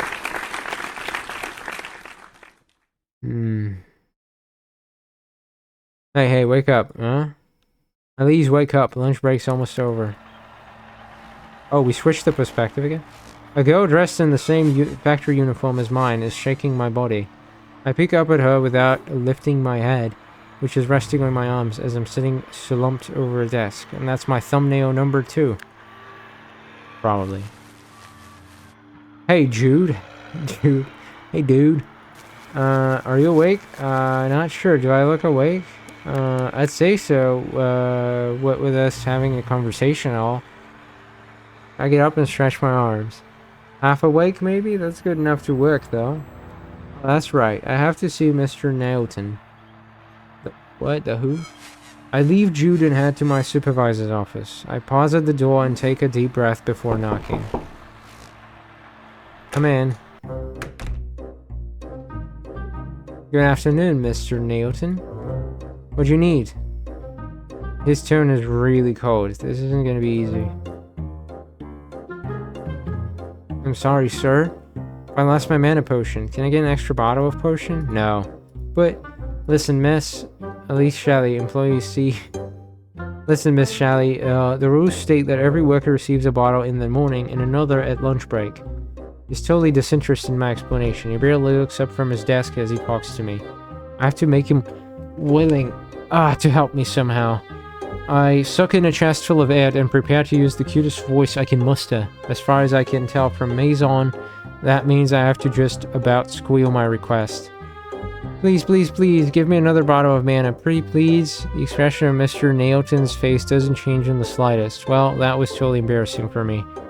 Like I said, Ms. Shelley, I can't give you another potion because that's against the rules. What did you say happened to the ones you had again? I drank the potion as soon as I got in the morning, but lost the one from lunch break. I remember putting it beside the furnace, but I can't find it now. Why didn't you drink it right away? Well, I was... Wait. Mr. Nailton's eyes widen. He leans forward and lowers his voice. Do you think someone took it? No, I wouldn't think that. Mr. Nailton straightens his posture again and crosses his arms. So where's your potion? He really doesn't want to give me that bottle of mana, does he? Stingy cheapo! If it has come to this, I have no choice but to play my trump card. You should never underestimate and go in desperation, Mr. Nailton. I bow down my head and stare at my feet. I'm sorry, Mr. Nailton. I pause for a few seconds after speaking in a shaky voice. My boss's face is starting to soften up. He can sense that something is about to happen. At least that's what I imagine his face is doing. I can't actually see it because I'm still looking down at the floor. When I look up again, I make the most doleful look I can. I stare right into his eyes, my eyelids glistening and my pupils dilated with longing, eyebrows raised and tilted to the forehead, my lips half open as if about to let some words out but lacking courage to do so, and my cheeks pink in shame. Okay, I can't actually look at my own cheeks, and as far as I know, I've never once blushed in my life, but pink is how I visualize them. I promise I'll work really hard today, please. My boss gapes at me, almost in disbelief. At last he lowers and shakes his head with his eyes closed. Fine, but only this time, you hear? He rises from his chair, walks to a cabinet at the back of his office, and opens it. From inside the cabinet, he fetches a vial of clear blue liquid. He walks back and hands me the vial. I take it without the least hesitation, and joy soon returns to my face. Thank you, Mr. Nailton. Then it is yes, now go away hand gesture. I turn to the door, step outside his office, and slip the vial of mana potion inside a pocket on my work apron. I go back to my working spot, happy after successfully pulling off what the girls at Maison dub the male's inducement technique, first movement. I never asked them about any subsequent movement. In any case, I've got what I wanted, time to get back to work. This factory produces tons of machinery, literally tons every day. From household appliances to machines for public utility, we have a section for just about everything. The section where I work, though, deals with what people call the boring stuff.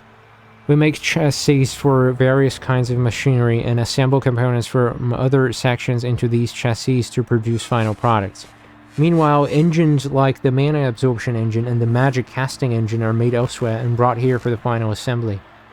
But hey, even working on the not boring stuff still mostly involves casting the same magic all day, every day, so how exciting can it be? That's just how work in a factory is. You come in the morning, drink a bottle of mana, use it all up by casting the same magic until lunch, then you gulp down another bottle of mana after lunch and continue casting that exact same magic again until the end of the shift at sundown. And that's basically my life in a nutshell, mine and everyone else's. Yeah, that's my life too, by the way. I gulp down my mana potion in the morning. I do my work. I gulp down another potion, do more work. Then I run out of potions. I cook my own water potion, and I stream, and that's my life. It's actually okay. I'm happy. Lots of things didn't go the way I would have hoped, but I'm still happy. I'm back at my post. A huge empty furnace looms in front of me, silent. I start to focus on courage.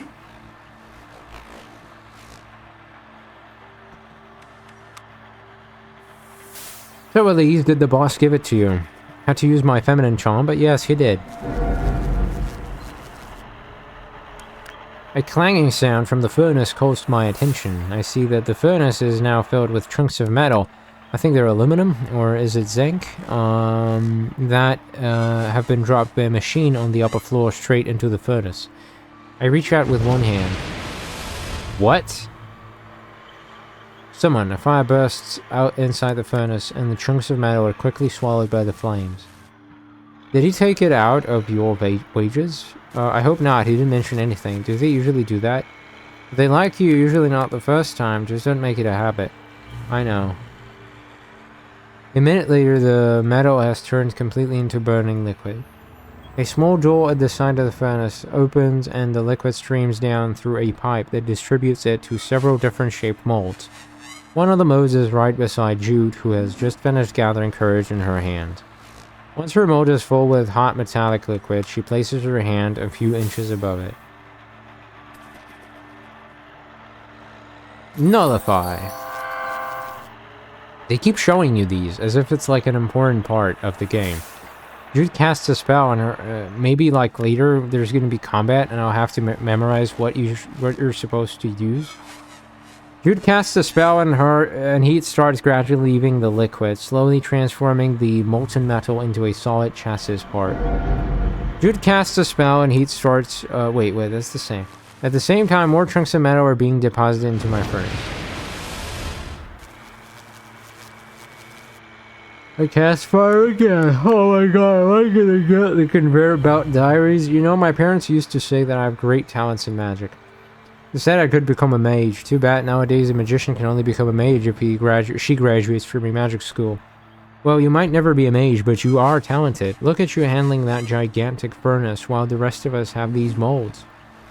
Yeah, well, maybe, but I have a feeling that my parents didn't imagine me melting metal for a living when they said that. The metal in Jude's mold has completely cooled. It's ready to be used for the final assembly of a machine. She takes the chassis part out of the mold and puts it on a conveyor belt nearby, which will deliver it to a mechanical system to be assembled together with other parts and engines. Soon, another new machine will have been produced. This pre-configured mechanical system is made up of gears, belt, roller chain, and a bunch of other things whose name I don't know. The whole thing can be operated simply by rotating the first gear, which is kept in motion by another worker who continuously casts wind on it throughout the day. Give me a second.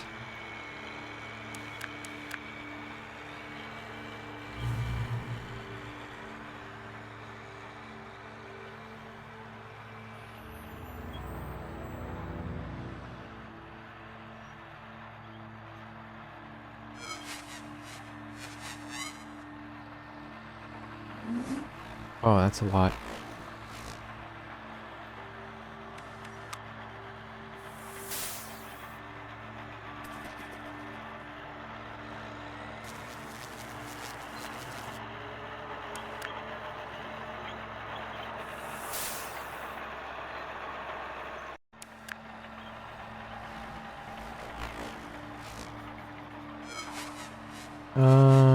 Wait, one second. This could be important.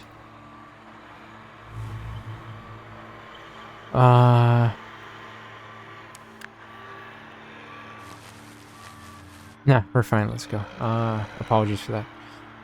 The whole thing can be operated simply by rotating the first gear, which is kept in motion by another worker who continuously casts wind on it throughout the day.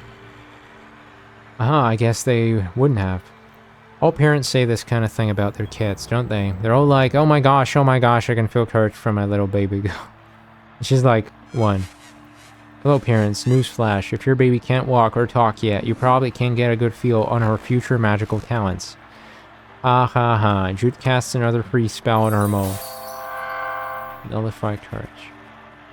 Let them talk, none of it matters to us pros anyway. Even if you could cast the strongest magic in the world, that wouldn't mean anything if you didn't have the money to buy mana potions. That's true. I cast another fire. I can't count how many times I've cast this same spell since this morning. We do get supplies of mana from the factory, but only enough for factory work, and eating food, drinking water, and even breathing air do restore some mana. But not by much. It sucks to be poor, doesn't it? Just be thankful. There are people worse off than us. Some people don't have a job, so they can't make a living at all. Why do people always do that? Always do what? What is this face? What is this face? Oh my god, this face is just gold.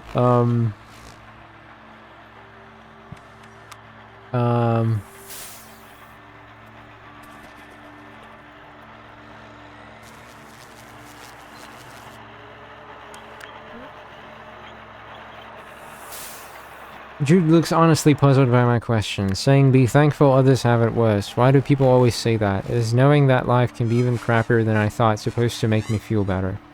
Oh, and yeah, I'm still here.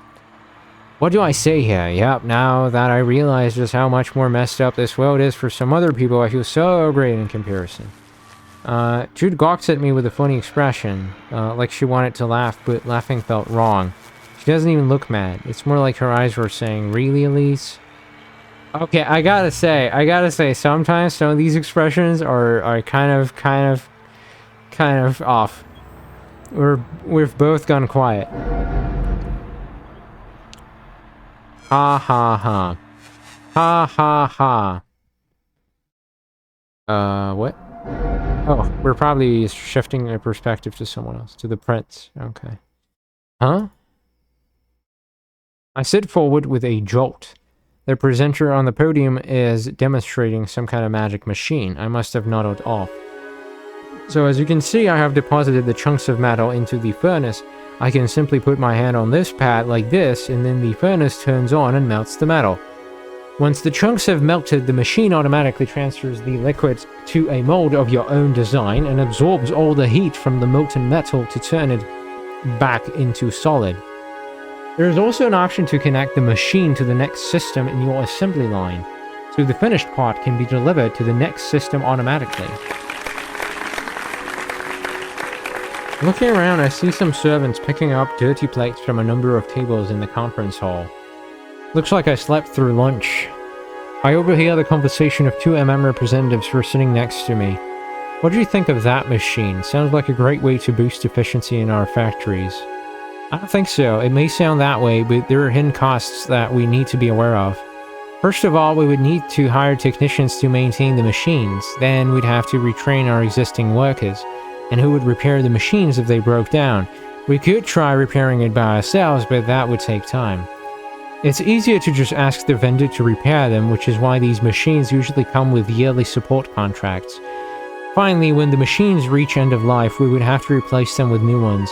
Frankly, I still think it's still more cost-effective to just hire cheap proletariat workers to do whatever these machines do. This is basically like the robots these days. But trust me, it's coming. If the workers start being unproductive, we can easily replace them with other pros. I see, well, those are good points. As I thought, these presenters are just trying to sell shit. It's not even good shit. Looks like the demonstration has ended. The presenter leaves the podium with a few assistants who are carrying the machine. The two MM representatives resume their chat. Hey, do you want to go outside for a while? Oh yeah, I do. The morning session was great, but this afternoon session is rather boring. Yeah, that second presentation this morning was especially interesting, wasn't it? Correlation between emotional maturity and magical affinity? That's the one. All this time we've been thinking that older mages tend to be better with magic solely because of their experience, but maybe that's not all there is to it. Well, we don't know yet. The speaker himself noted that the findings from his data were not yet conclusive. He even missed some control variables, as Professor Poe pointed out. But his presentation reminded me of that old book, The Magical Mind by Dr. Shelley. Have you read it? Oh, that's the one that discusses the effect of a magician's psychological state of mind on his magic, right? I've read that one. It's a classic. It was published, what, 17 years ago? Yeah, it's that old, isn't it? Anyway, let's go. I need a smoke. The two representatives exit the hall to the balcony. They're not the only people leaving. I noticed, in fact, I can see more unoccupied seats now than when I came in this morning. This is my chance to leave, too. As I stand up, I hear the MC introduce the next speaker. Our next presenter is a senior in the Department of Magical Science and Conservatoire,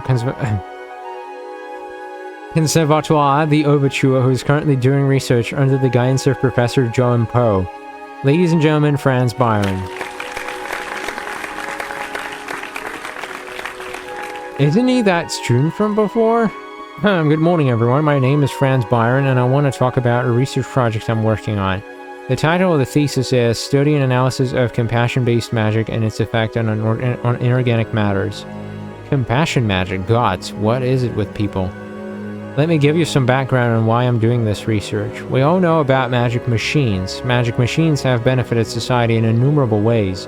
People nowadays can use every kind of magic to make their daily lives easier. Fire magic, wind magic, water magic, earth magic, and their variants. All of these can be produced via a magic machine as long as you supply them with mana infused with the corresponding magical traits. But we still haven't gotten a machine to process mana infused with compassion. It just doesn't work. Compassion magic just doesn't materialize except through living beings. Machines can't cast compassion magic. Likewise, casting compassion magic on inanimate objects has absolutely no effect. Now, there are a lot of theories about why this phenomenon exists, but there's still no definitive answer to explain the problem. We don't know why this happens, nobody does. The benefits of solving this particular problem are obvious. Compassion is an infinitely useful magic, as we all know. Illumination magic, for example, is based on faith and compassion. Overture still relies on illuminators to walk the streets every evening to light the city. If we had a machine to do this work, much time and money could be saved. But the most vital compassion-based magic, quite literally, is healing magic. The first machine was invented 30 years ago, and we are now using them everywhere. Everywhere except in hospitals and clinics. Healthcare would be revolutionized if we could make it into an industry with the help of magic machines. This brings us to my research. In my study, I've come across several reports of cases where inanimate objects were affected by this type of magic. For example, there was a report in the year 305 about a 7-year-old girl who had managed to cast heal on her broken doll and fixed it. Reports like these suggest that in some circumstances, compassion magic can affect inanimate objects. And if that's true, the reverse is likely true as well. There are murmurs from the audience. This is quite a controversial topic at such a prestigious symposium. Now, I know that what you might be thinking. There have already been numerous research studies on this, and they all failed to make compassion-based magic machines. But those experiments were done a long time ago, back when we could only determine the quality of magic from visual observation.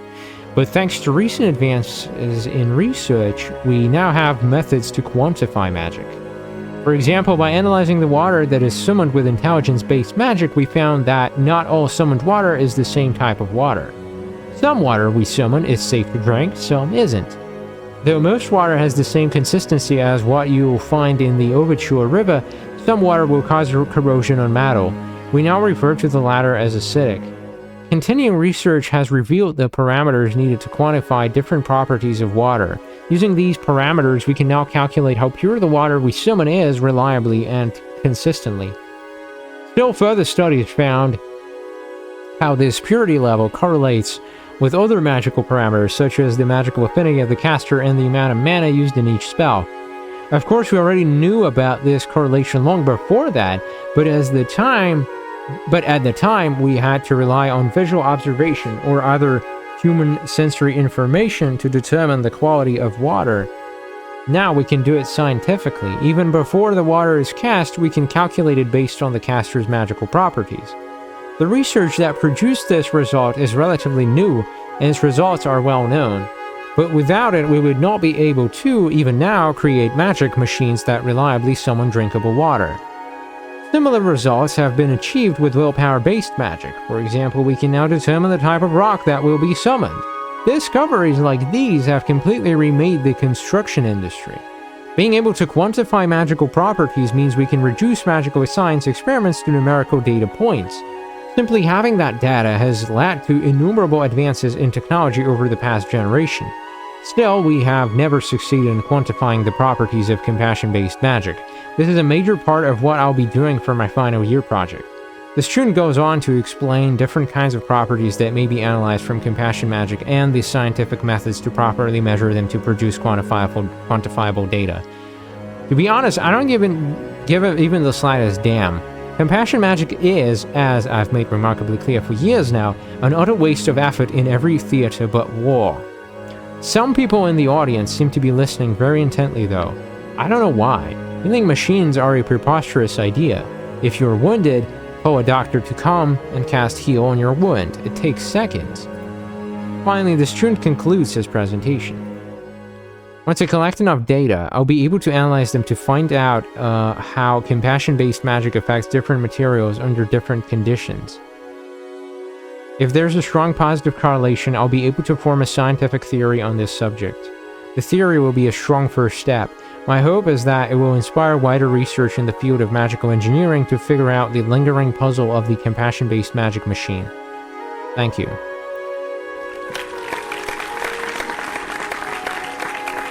They're now taking some questions from the audience.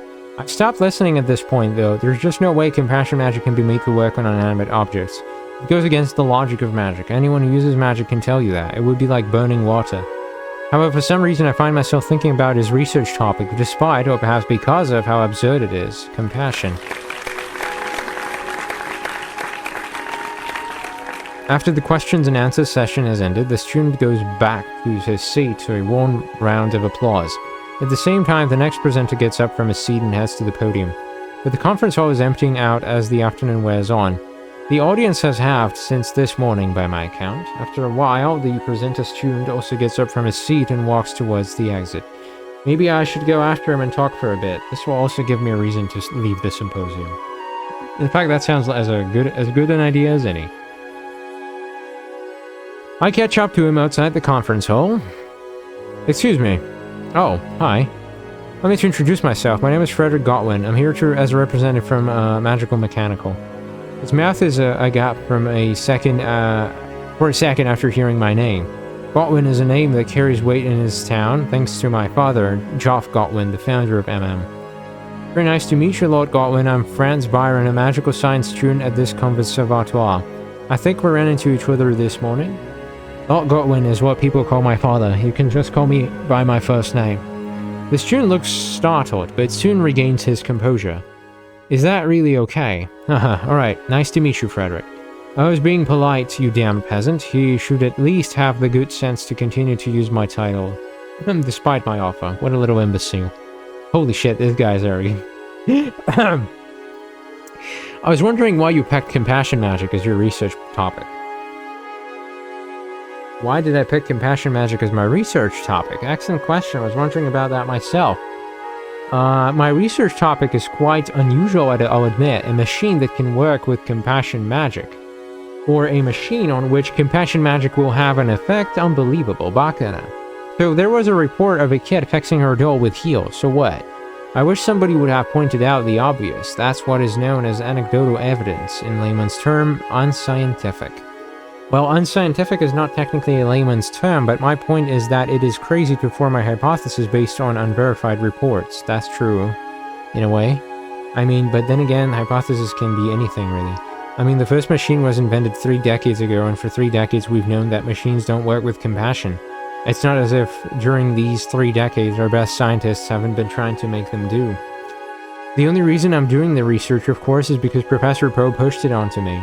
I really had no choice. He's one of the most respected and brilliant minds in magical science. You don't say no to Professor Poe.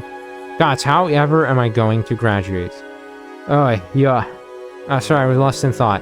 Well, as I said in the presentation, scientific knowledge of compassion magic would have the potential to unlock all kinds of useful invention like compassion magic machines. Speaking of magic machines, I suddenly realized something important. I'm speaking to an MM representative, and he just so happens to be the son of Lord Godwin. MM and Lord Godwin give the most funding to research projects, especially those that might make money for MM. If I can convince this guy that my research can become the basis of MM's future products, I may receive a research grant. If we can successfully build compassion magic, machines will be able to revolutionize the medical industry. Imagine this, wounds that are easily treatable with a machine, medical equipment for hospitals, the whole experience of healthcare modernized. We might even be able to make medical equipment that can treat diseases rather than just ease pain. Now, time to go for the kill.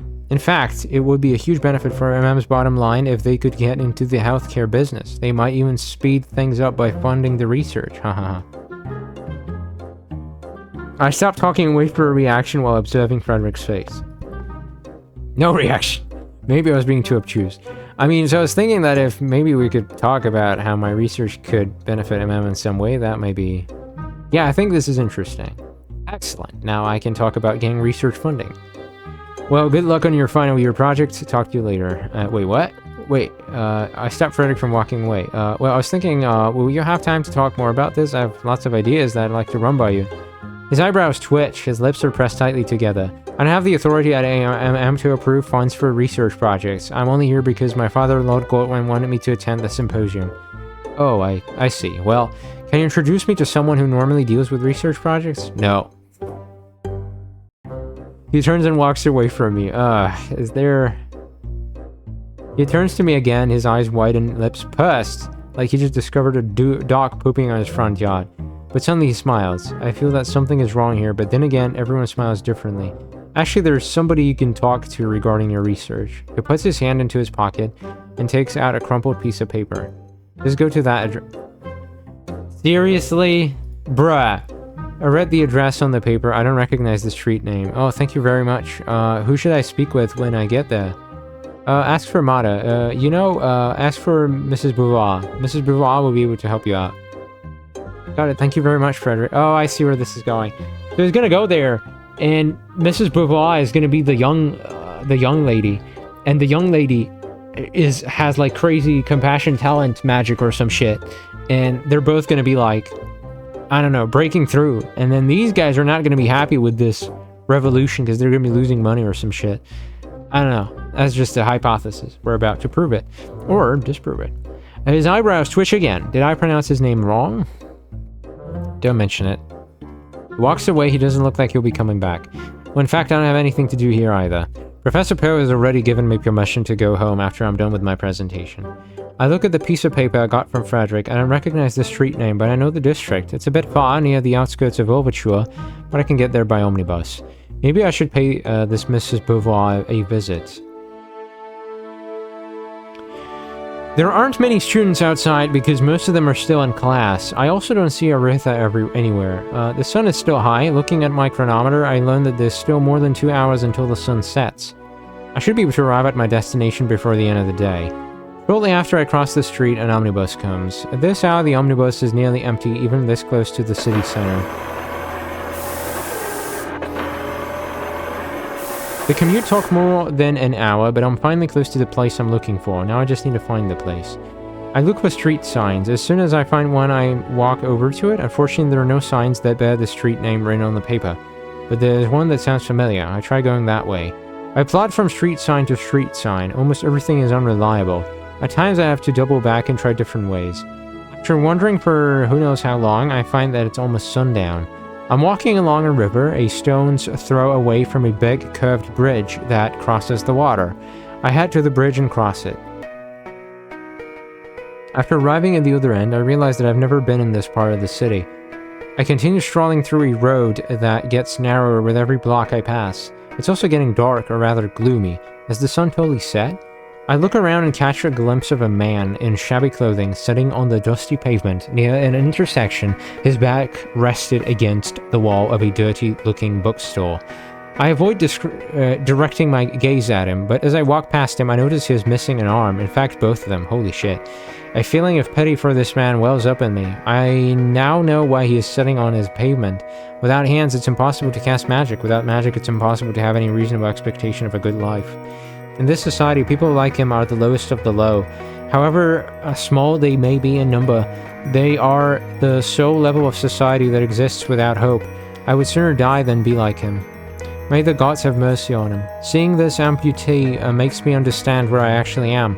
This must be a proletariat district. That explains why everything looks dreary, smells noxious, and feels unclean.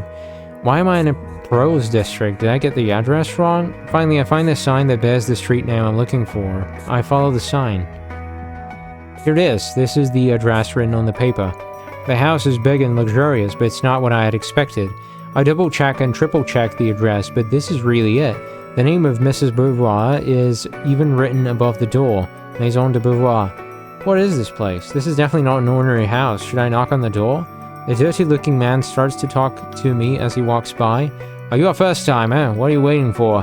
Don't be embarrassed. We all know this place. Just go inside. Excuse me? The best girls are only available later at night, but you'll be able to find someone to suit you even now. What are you talking about? Don't pretend, boy, I'm here. You're here to have fun with a girl, right? Or maybe you just want to see some tits? They might just let you look for free if you pretend you're lost. No, I'm not here for that. Realizing what kind of place it is, I quickly turn and walk away. Frederick Godwin, why did he do this to me? Sure, he might have been annoyed because I asked for funding, but he didn't have to make me come. Yeah, this little prince guy is a fucking prick. Holy shit. Holy shit, I am scared of the day he starts to run a company. That is abysmal. My heart is beating fast. Now, how do I get back to the city? I try to retrace my steps quickly. I don't hate crows, but that doesn't mean I fancy being around them. Soon I'm lost. Each corner looks like as dirty, dark, and decrepit as the last. Nothing stories me as familiar. At intersections, I now pick roads purely by instinct, my only clue being that roads near the city are supposed to be wider. Following this reasoning, at last I come across an open area with wide road. Unlike the dark alleys in the slum, this place is bathed in orange light from the setting sun. I am relieved to have found my way back to the city, thank my intelligence. Except the place doesn't look like the city at all. If anything, it's even more rural. I walk some more before spotting a site on which stand a number of large old buildings. From it comes the sound of machinery, of labor, and of magic being cast. And this is where we meet the lady, right? I know I should be going back to find the roads that will take me back to the city, but somehow I'm drawn to the site. When I finally stop walking, I'm already standing in front of its rusty gate. On it, a sign reads Magical Mechanical Limited. Magical Mechanical, I see. This must be a factory where magic machines are assembled. The sun is setting. The setting sun marks the end of my shift. I glance outside the factory building to see the road and some small buildings painted outside by the setting sun. Wait, what painting? Orange? Yeah. Damn it, I'm a little tired. Damn it. I slip my left hand in my apron pocket. The vial is still there. Intriguing. So she's really gonna try and, why though? Jude is getting ready to leave for home, yeah. You know it's not gonna work, right? Don't reply. See you tomorrow, Elise. See ya.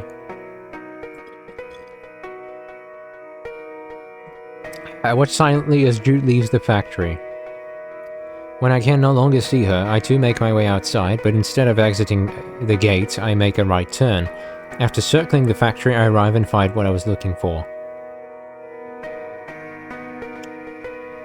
Right. I circle the factory, cautiously moving along its... Is she like a... Is she gonna raid a factory or some shit? Or why would she need... I circle the factory, cautiously moving along its fence. I don't know what it is I'm looking for, but I keep surveying the complex.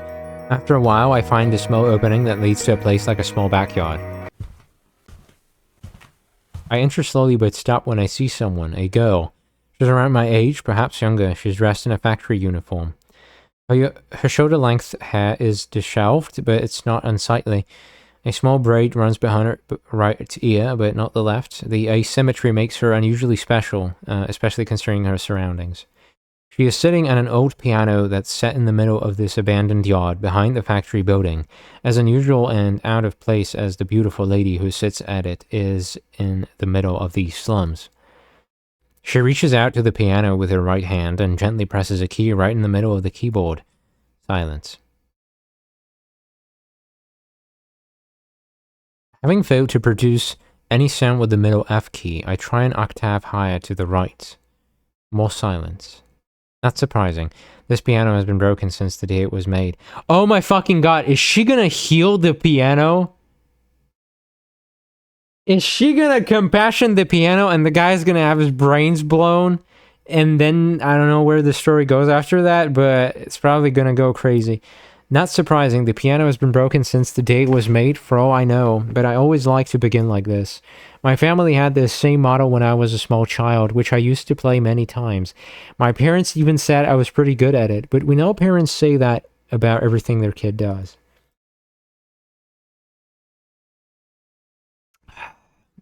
I found this poor piano here by accident about a month ago. Nobody knows who dumped it here. Since then, I have been coming here after work almost every day just to be near the piano. For some reason, being with it relaxes me. Okay. The girl sits there motionless for a while, then suddenly she produces a small vial of bluish liquid. Holy shit, she is going to do exactly what I said. This is Sarcoma Zathariza, or Temolawak, or as it is called in its native land. In this kingdom, we call it mana. What is she gonna do with it? Well, drink it, idiot. Am I really gonna do it? I'm sorry for lying to you, Mr. Nailton. I actually drank the potion from lunch break. I'll find a way to make up for this somehow. I gaze at the drink in my hand again. Yes, I'm gonna do it. I carefully take the cap off the vial, bring the vial to my lips, and empty it. This is actually a cool premise. Having drunk the mana, the girl brings both her hands slightly above the piano, palms facing down, as though giving it her blessing. I close my eyes. If anyone saw me right now, should think I was in the middle of doing mental preparation before performing a sonata. Okay, this switching, that's too much switching. You might as well just color the lines or something. I feel compassion building up. It almost takes you out of it, no? She's gonna... But no, she can't be thinking. No, nobody can fix a broken thing with healing magic. Compassion magic can only affect living beings. You can heal a man or woman or child or animal, but not a piano. Compassion. Transform. Amplify. What do you know? She fixed it, probably.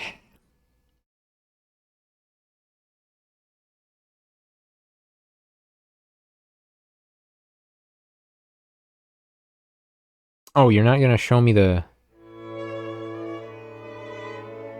Thanks for coming to my house, Johan. It was a pleasure, Geoff. It's an honor to meet you, Lord Godwin. My name is Franz Byron, a student of Professor Poe's. My father is having a meeting with the famous professor from Conservatoire de Overture to evaluate yesterday's event, as well as discuss potential projects that may receive support from MM.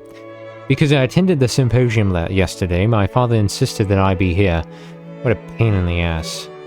What I don't understand is why that student is also in this room. In fact, isn't he supposed to be at the Conservatoire? Even though it's light day and there are no classes, at least he could have the decency to do his homework and be far away from me. Originally, people only rested from work on Sunday, but sometime in the last century, they decided that they would work 5 days a week instead of... Alright, it's a good portrayal of an aristocrat, of bourgeois, I guess. But, like, it's funny. A light day joined Sunday to make them on weekend.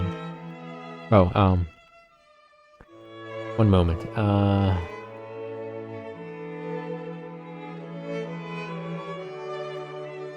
So, yesterday's symposium. Yes, MM will be having a shareholder meeting next week, and I'm thinking of proposing to invest in some research projects that have potential to bring good returns for the company.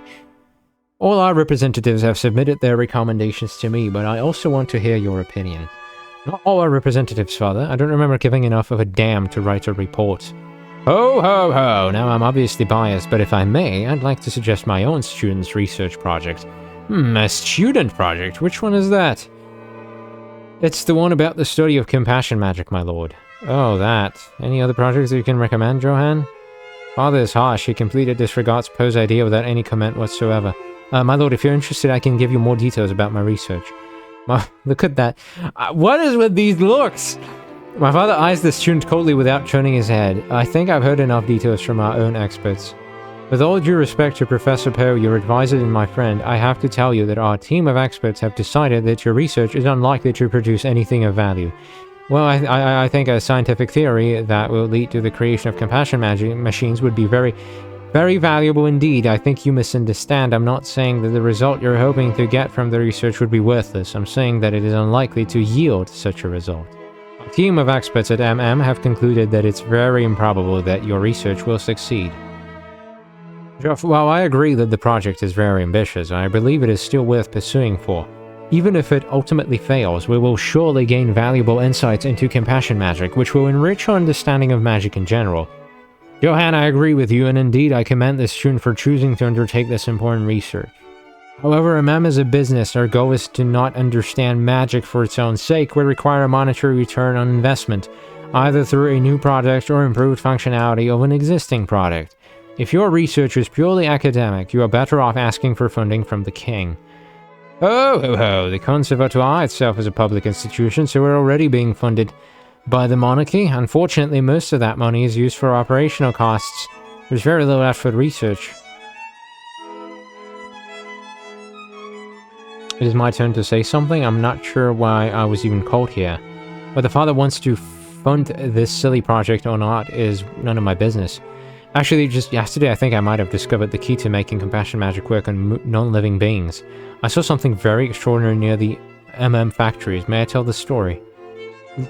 Why would you... What, if someone told me a fucking story with a face like that, I'd be like, are you alright, bro? You were in the industrial district. Go ahead.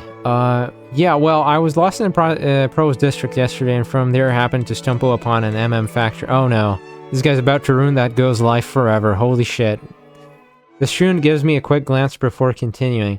I circled the factory and by chance came across this girl who was sitting at a broken piano. I don't know what she did it, but she cast Revive on it, on the broken piano. Casting Revive on a piano, what a stupid thing to do. Revive only revitalizes damaged cells. It can only heal, not bring the dead back to life. Was she hoping the piano would transform back into a tree? At that moment, of course, the area was filled with a white light, and just then I felt that I heard the piano made a sound. When the light subsided, I saw the girl and I could tell that she had also heard it. But when she pressed the piano keys again, there was only silence. Only then that I realized that there was never any sound. I must have imagined it. What? Then this doesn't... Bruh, are you trying to convince the man? Or are you trying to get your ass kicked out of his house? It was a novel experience and I would like to conduct some experiments to see if the phenomenon is quantifiable. Everyone is silent for a second. We're trying to make sense of his story. But didn't make a sound, did it? No, the piano was still broken after she cast the magic spell. Then you haven't discovered anything. I personally find his story very interesting. Franz knows magic well. If he feels that the girl's magic was abnormal, it is definitely worth looking into. You said this was in an MM factory. Was this girl a factory worker? Yes, I'm sure she was. She was a teenage girl, about 14, 16 years old. She was dressed in a factory uniform. Her hair was down to her shoulder. Oh my god, bruh. Don't do that! And she had a braid that ran behind her right ear. Oh my god. Wait, that girl. Huh? Wait, did you say she had a braid? Everyone looks at me suddenly, as if I were a ghost that had just stepped through the wall. Yeah, behind her right ear. What about the left? No, definitely only on the right side. Frederick, if you must ask questions, ask something relevant to the discussion. There's no mistake. It was definitely her. It was that angel. Bro is having a boner in the middle of a meeting. It was the beautiful girl I saw in front of Maison de Beauvoir. I hope we don't have to seduce her as this guy. The heir to the dynasty of manufacturing giant is I don't like this guy. Ho ho ho, what's wrong with being interested in a girl, Joff? Well, in my opinion, it will be good for MM to fund his research project. Oh wow, seriously, this guy is gonna run this company into fucking ground. He is literally wasting money just to satisfy his boner. But then again, this is what like 99.99% of men do, I think. I quickly direct the discussion back to that student's research before I'm found out. I've only got one shot at this. My father raises an eyebrow while the rest of his face is unchanged. He is unimpressed. I bet he was born with that face. Congratulations, ma'am. It's a boy. Oh, how is my baby, doctor? Well, from looking at his face, I think he wants to see a proposal on how you and your husband plan to provide him with the best environment to grow up and study. Probably like that. Explain. I have a boner. Sire. Here goes. I think you need to look at it from a different angle. can find his research not as an investment but as a marketing campaign aimed at improving the company's image in academia. By funding a purely academic research project, can claim that it is helping to advance science. We would be promoting our corporate social responsibility. It would make more popular among the students. When they graduate, more of them would want to work for And if you think about it, this is much cheaper than the kind of advertising normally does. It is just a student project anyway. There's only one researcher, and the salaries are lower than an average scientist or engineer. Other than salary, he'd only need money to buy equipment and maybe pay a few assistants. All taken together, it still amounts to little more than a rounding error for yeah. Now my father's other eyebrow is also raised. His mouth is slightly open, but he is still silent. I bet he never knew that his son is so shrewd about business. Oh, ho, ho, the younger Lord Godwin made a purely pretty sound argument. Oh, yes, sir. What do you think, Joff? Well, I think it can't hurt to fund this project. Boners are important, right? My father's face returns to its normal expression, completely emotionless. After all I can see, it's magic already. Amazing. Huh? What do you mean? I'm not the only one who thinks what? It makes my son interested in a science project. It doesn't get much more magical than this. Oh, I have to say, it surprises even me. It's a boner, bruh! I managed to convince my father, but it wasn't really my argument that made my father change his mind. I don't know if I should be happy about this. Thank you very much, my lord. I promise I'll deliver a good result with this project.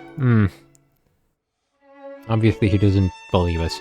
After that, father and the professor talk about several other research projects. The student and I don't speak another word. Well, yeah, and duh, the fucker... Thanks, Frederick. Thanks to you, Lord Godwin agreed to fund my project. My father and the professor have left together after the meeting. I don't know where they're going. Didn't mention it? Oh, by the way, to be honest, I was a bit irritated yesterday after you sent me to the, that place. I was rather panicked when I found out what kind of place it was. Haha. And by the, you really got me there, but I'm not angry because I know that you sincerely wanted to help me and only gave me that address as a joke. But, how did you get that place's address anyway? Silence! What a dolt. If my father was still here and heard about me going to Maison, I'd be fed to a dragon. Well, so to speak. Dragons aren't real, of course. What is this, a fantasy land? By the way, can you bring that girl here tomorrow? That girl? The factory worker who tried to fix a broken piano. Oh, do you want to meet her? Well, I want to see her compassion magic with my own eyes. Yeah, of course. You must be really interested in compassion magic, haha. Oh, have you smitten, you fool? Okay, I'll find and bring her here tomorrow. Wait, how do you imagine this? A student, are you gonna give him some kind of authority? Like, what? I don't know why I want to see that girl so much, to be honest. She's beautiful, but she isn't the only beautiful girl in Overture. I guess there's just something about her that's different from all the other girls. After Franz brings the girl here tomorrow, I won't have any need for him anymore. To hell with his nonsensical research. Great, good luck on your research. See you tomorrow. See you tomorrow, Frederick. Thanks again for your help.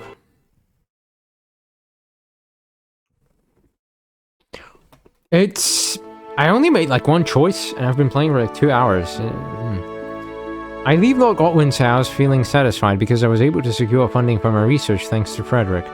Frederick wants to see the girl tomorrow, so I have to find her right away. I look up at the sky to see the sun above me. The girl should be at the factory at this time. Aren't I forgetting something? Oh, I promised Aretha would go see a kinetoscope show today. I look at my chronometer. I think there's still time to see the show with Aretha before going to the factory. But if I see the show, I'll only arrive at the factory around sundown and may not have much time to look for the girl. On the other hand, if I go to the factory now, I'll have more time to look for the girl. What should I do? Meet Aretha at the... Oh! There you go. There you go. Now we're finally playing one of those games. And if I press load... Yeah. Alright, go to the theater, go to the factory. I mean, let's respect the Tomodachi, right? I don't know. I mean, like, I feel like it's more important. I already made a promise with Aretha. I have to go see her. Now, where is the omnibus stop? I arrived here this morning in Professor Poe's personal carriage, but he has gone somewhere with Lord Godwin. Looking around, I find myself surrounded by big and luxurious houses. Even among the bourgeoisie, not many people can afford to live in this area. There don't seem to be any omnibuses. Everyone is riding his own personal carriage. Occasionally there are also taxi carriages. I pick a direction and walk, trying to dig into my memory of riding with Professor Poe this morning. Not here. Wait, I think we took this turn. There really are no omnibus stops around this year. Aristocrats just don't use omnibuses, I guess. Finally, I give a signal to a passing taxi carriage, which then descends in front of me. I get in the carriage as soon as it stops. After I tell the driver my destination, the carriage takes off. Alright. The wind must be crazy. The carriage drops me off on the street right in front of the theater, a busy street in a business district in central Overture. As soon as I get off, the carriage picks up another passenger and takes off to the sky. Aretha is already waiting at the theater entrance. You just arrived in a taxi carriage? Have you suddenly become rich? Not rich, but I am in store for some money in the very near future. Huh. I convinced Lord Godwin to fund my research. Actually, his son did. Well, it's a long story. Whoa. Are we gonna watch a kinetoscope show? Let's go inside. Yeah, let's. Of the 20 to 30 people inside the theater, only 2 or 3 are aristocrats, while the rest are bourgeois. Salsa seems to be more popular with aristocrats. Maybe it's the thrill of seeing people bleed for your entertainment. Populux and the Candy House. Sleeping Beauty. The theater is much smaller than I thought. Kinetoscope shows are a new form of entertainment. They're not very popular yet. So, what are we watching today? Arthur leads me to a wall on which 2 posters are hung.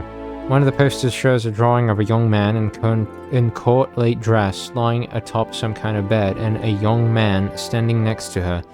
At the top is written the title Sleeping Beauty. The other poster shows a drawing of some kind of bizarre mechanical bunny holding some kind of illuminated sword. The title is Populux and the Candy House. Friends, what do you want to watch? Watch the Sleeping Beauty. Okay, let's go buy tickets. After buying our tickets, Aretha and I joined the rest of the audience in front of the big white screen. Not long after that, the show begins. First, the light, the kinetoscope operator casts an illumination spell to project an image onto the screen. Next, the projecting machine casts a spell to run the film strip and alternatively open and close the shutter inside. The image of the screen begins to move as the shutter makes a repeated clack clack clack sound. A kinetoscope can only provide visuals, so a storyteller stands next to the screen and narrates the story. Sometimes he also acts out the character's dialogue. To enhance the experience, the story is accompanied by an orchestra, but unlike in a sorcerer match where you'd see a full-size symphony orchestra, here is just a chamber orchestra consisting of no more than 15 musicians. And then the story. The story begins with the birth of a king and queen's long-wished-for child. The king and queen throw a banquet and invite 7 fairies to celebrate the birth of the new princess. Oh, could this be foreshadowing? At the banquet, the fairies each seat themselves before a golden box containing gold jeweled utensils. However, a fairy who was overlooked enters. She's offered a seat, but not in front of one of the golden boxes, since only 7 were made. Angry that she doesn't get a golden box for herself, the Bat Fairy places the princess under an enchantment. Before her 20th birthday, the princess will prick her hand on a spindle and die. One of the good fairies tries to reverse the curse, but she can only do so partially. Instead of dying, the princess will fall into a deep sleep for 100 years, and only a true love's kiss will awaken her. True lover's kiss. The princess grows into a childhood and then into adolescence. All the while, the king and queen try to keep her away from spinning wheels or spindles. They forbid the possession of one throughout the land.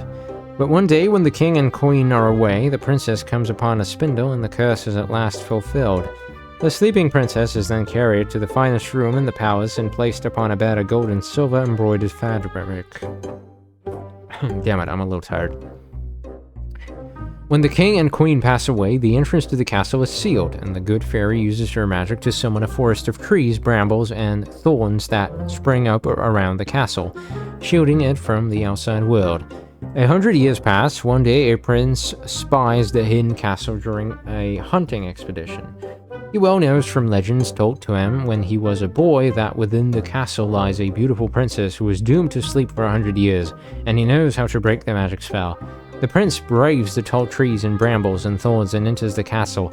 At last he comes across the chamber where the princess lies asleep and awakens her with true love's kiss. The end. How was it? The kinetoscope is pretty cool, right? It's definitely an interesting piece of technology. Can't say the same about the story, though. Huh? What's wrong with the story? What's wrong with the... Look, I can imagine a spell to put a target into a deep sleep, but the one that activates only when the target pricks her hand on a spindle more than 10 years after the spell is cast? Nah, that's just silly. It's a story, France. Well, yeah, but even a story has to make sense. I mean, how does the prince lift the curse 100 years after it was cast? It's illogical. Was it a compassion-based magic? You couldn't tell. Nobody had an aura when any of the spells were invoked. France, it's a fairy tale from hundreds of years ago, long before we had any magical science. Well, fine, but do you know what the worst part is? I think I know, but I hope I'm wrong. The kiss! Oh gods, I'm right. How do you cast a spell with a kiss? You cast a spell with a hand. Come on. Even given that it was a fairy tale, there's a limit to how ridiculous a story can be. It's the power of true love, France. Come on, don't be so literal-minded. And that's another thing. The prince sees the princess for the first time, and the first thing he does is steal a kiss without her consent. That's sexual harassment. France, what happened to your childhood? Where did your sense of wonder go? Oh, boys, you're all so serious and literal all the time. Well, lighten up. Look, I'm an engineer, and I can still enjoy a fairy tale. In the end, she gets to concede that the story is pretty good as long as it is treated as fantasy and not, despite featuring magic in the story, science fiction.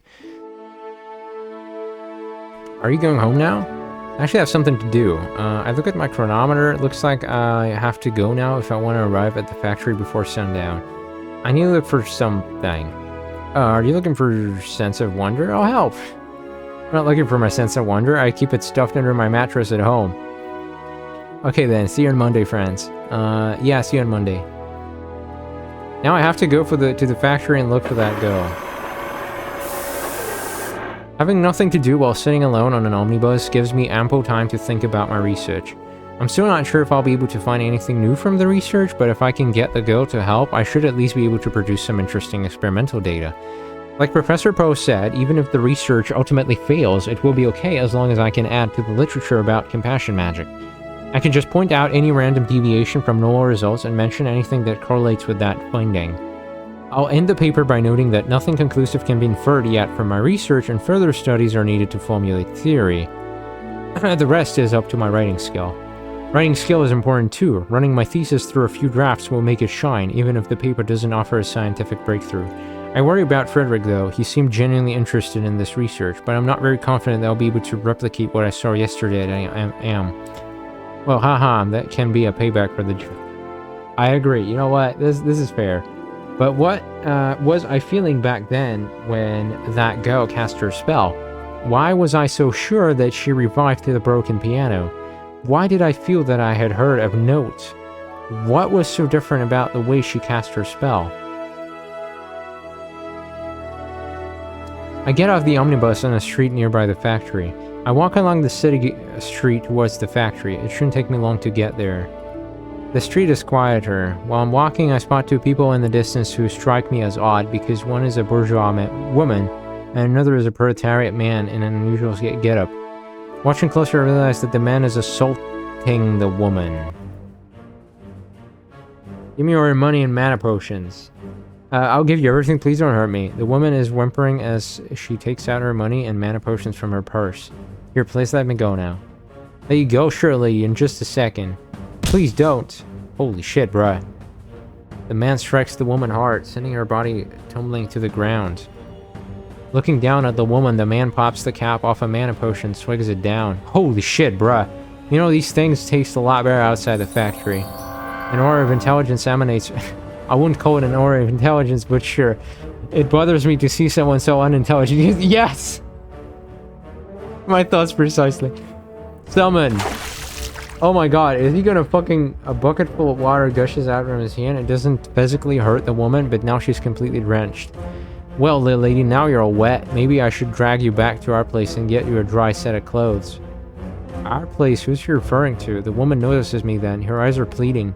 Help me. What should I do? I can use magic for sure, but I've never been in a fight. Seeing the woman asking for help, the man looks in my direction. Hey boy, don't be causing no trouble now. Go mind your own business.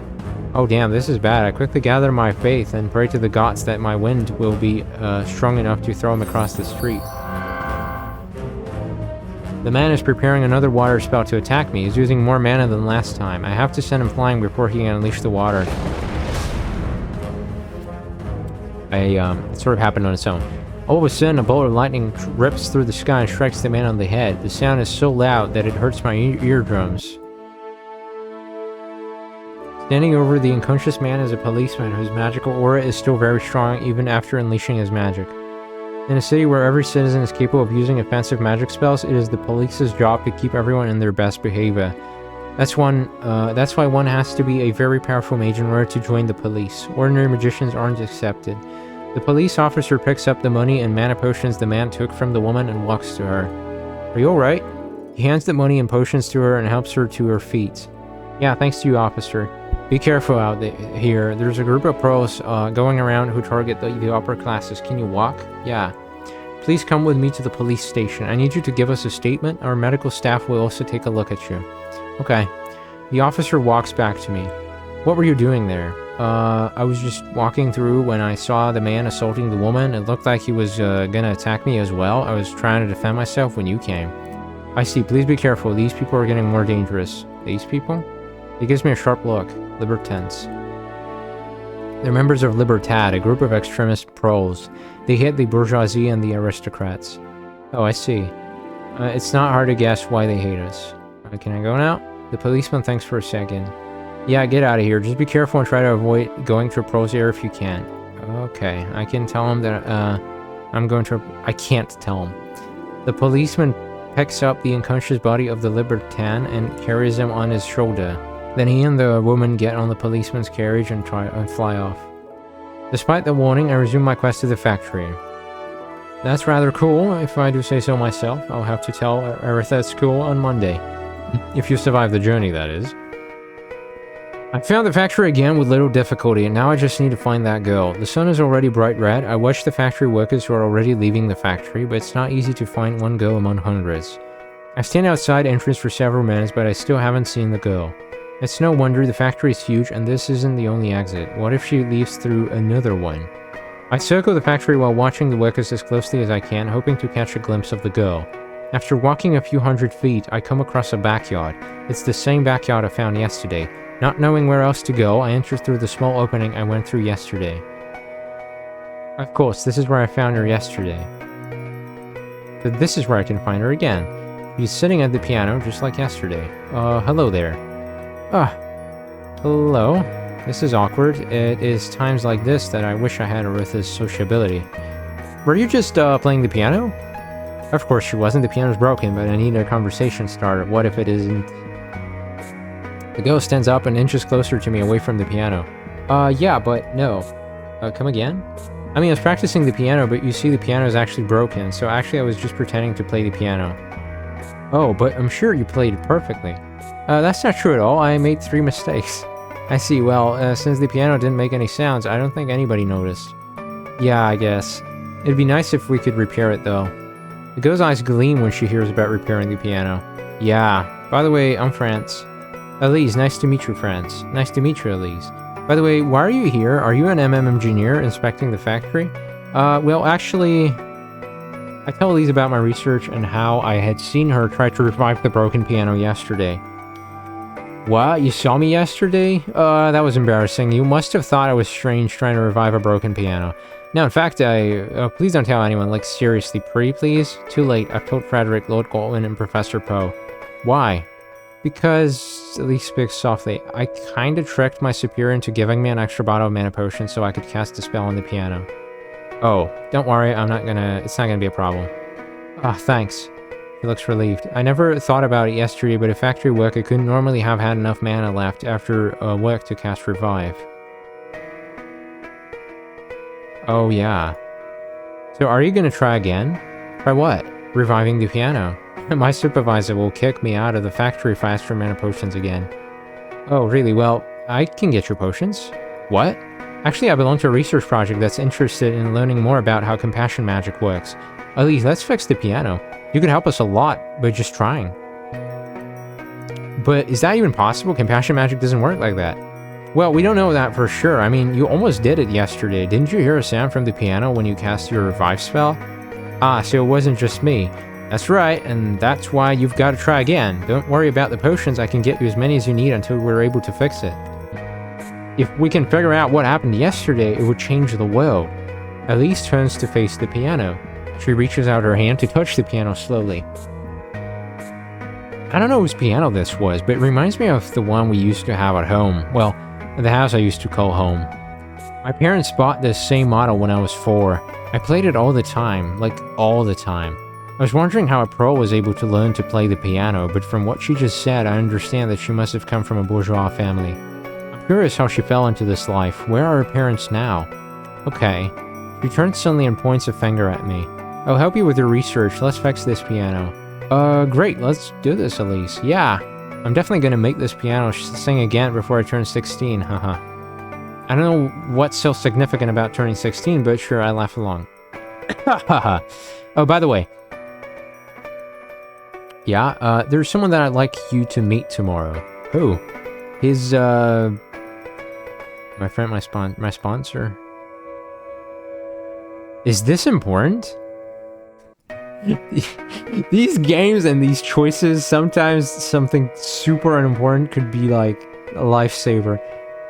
Okay, let's go with sponsor. Because my sponsor is the one who's funding this project. Why do I have to see him? Well, he said he wanted to see your magic. I think he is very interested in compassion magic. But I have work. Isn't tomorrow Sunday? Yeah, but I still have work. Can't you take leave? I could, yeah, but we don't get paid if we don't come in. So, what should I do? I can't make at least lose 1 day's worth of pay, but on the other hand, I don't want to disappoint Frederick. Should I just make him wait? Nah, that won't do. If Frederick changes his mind, I might lose the funding. Oh, right, the funding. Well, how about this? I will pay you twice your daily wage at the factory if you take an unpaid leave tomorrow. What? No, I can't possibly take that much money from you. Don't worry, it's not my money. The project I'm doing has its own budget. You're covered. He is hesitating, and here I figured any pro would be happy to be offered money. Are you sure it's okay? Yeah, absolutely. Okay, I'll go with you tomorrow.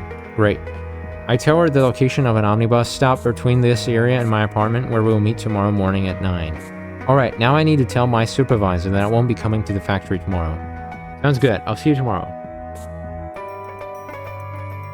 With a bright face, Elise begins to skip down a grassy path back to the factory to talk to her supervisor. It's getting dark. I have to get home as well.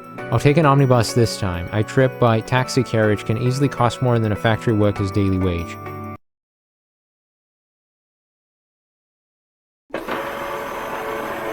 I get off the omnibus at a stop near my apartment. I walk back with light steps, feeling satisfied that I've managed to get the girl Elise to agree to help my research. As soon as I'm back in my room, I lie down on the bed. I'm exhausted after everything that's happened today. Meeting Lord Godwin and pitching my research to him, watching Kinetoscope show, going all the way to the Proles district, almost getting into a fight with a Libertad member, meeting Elise and getting her to agree to help me. That's enough excitement for one day. Yeah, actually that's a lot. Especially that confrontation with Libertad. Just what the hell are they? I can understand Proles hating the bourgeoisie, but something about Libertad is bugging me. But I don't want to think about that right now.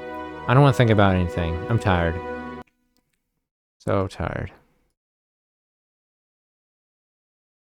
And this is where I feel too tired to be honest. I feel like I'm not going to be able to speak at work tomorrow if I keep going on. So yeah, I need a rest. This is surprisingly interesting. I think I'll be trying to finish this. But my throat needs a lot of rest. Yeah. Don't want to strain it. So if anyone's watching, thank you. Have a great one. And until next time.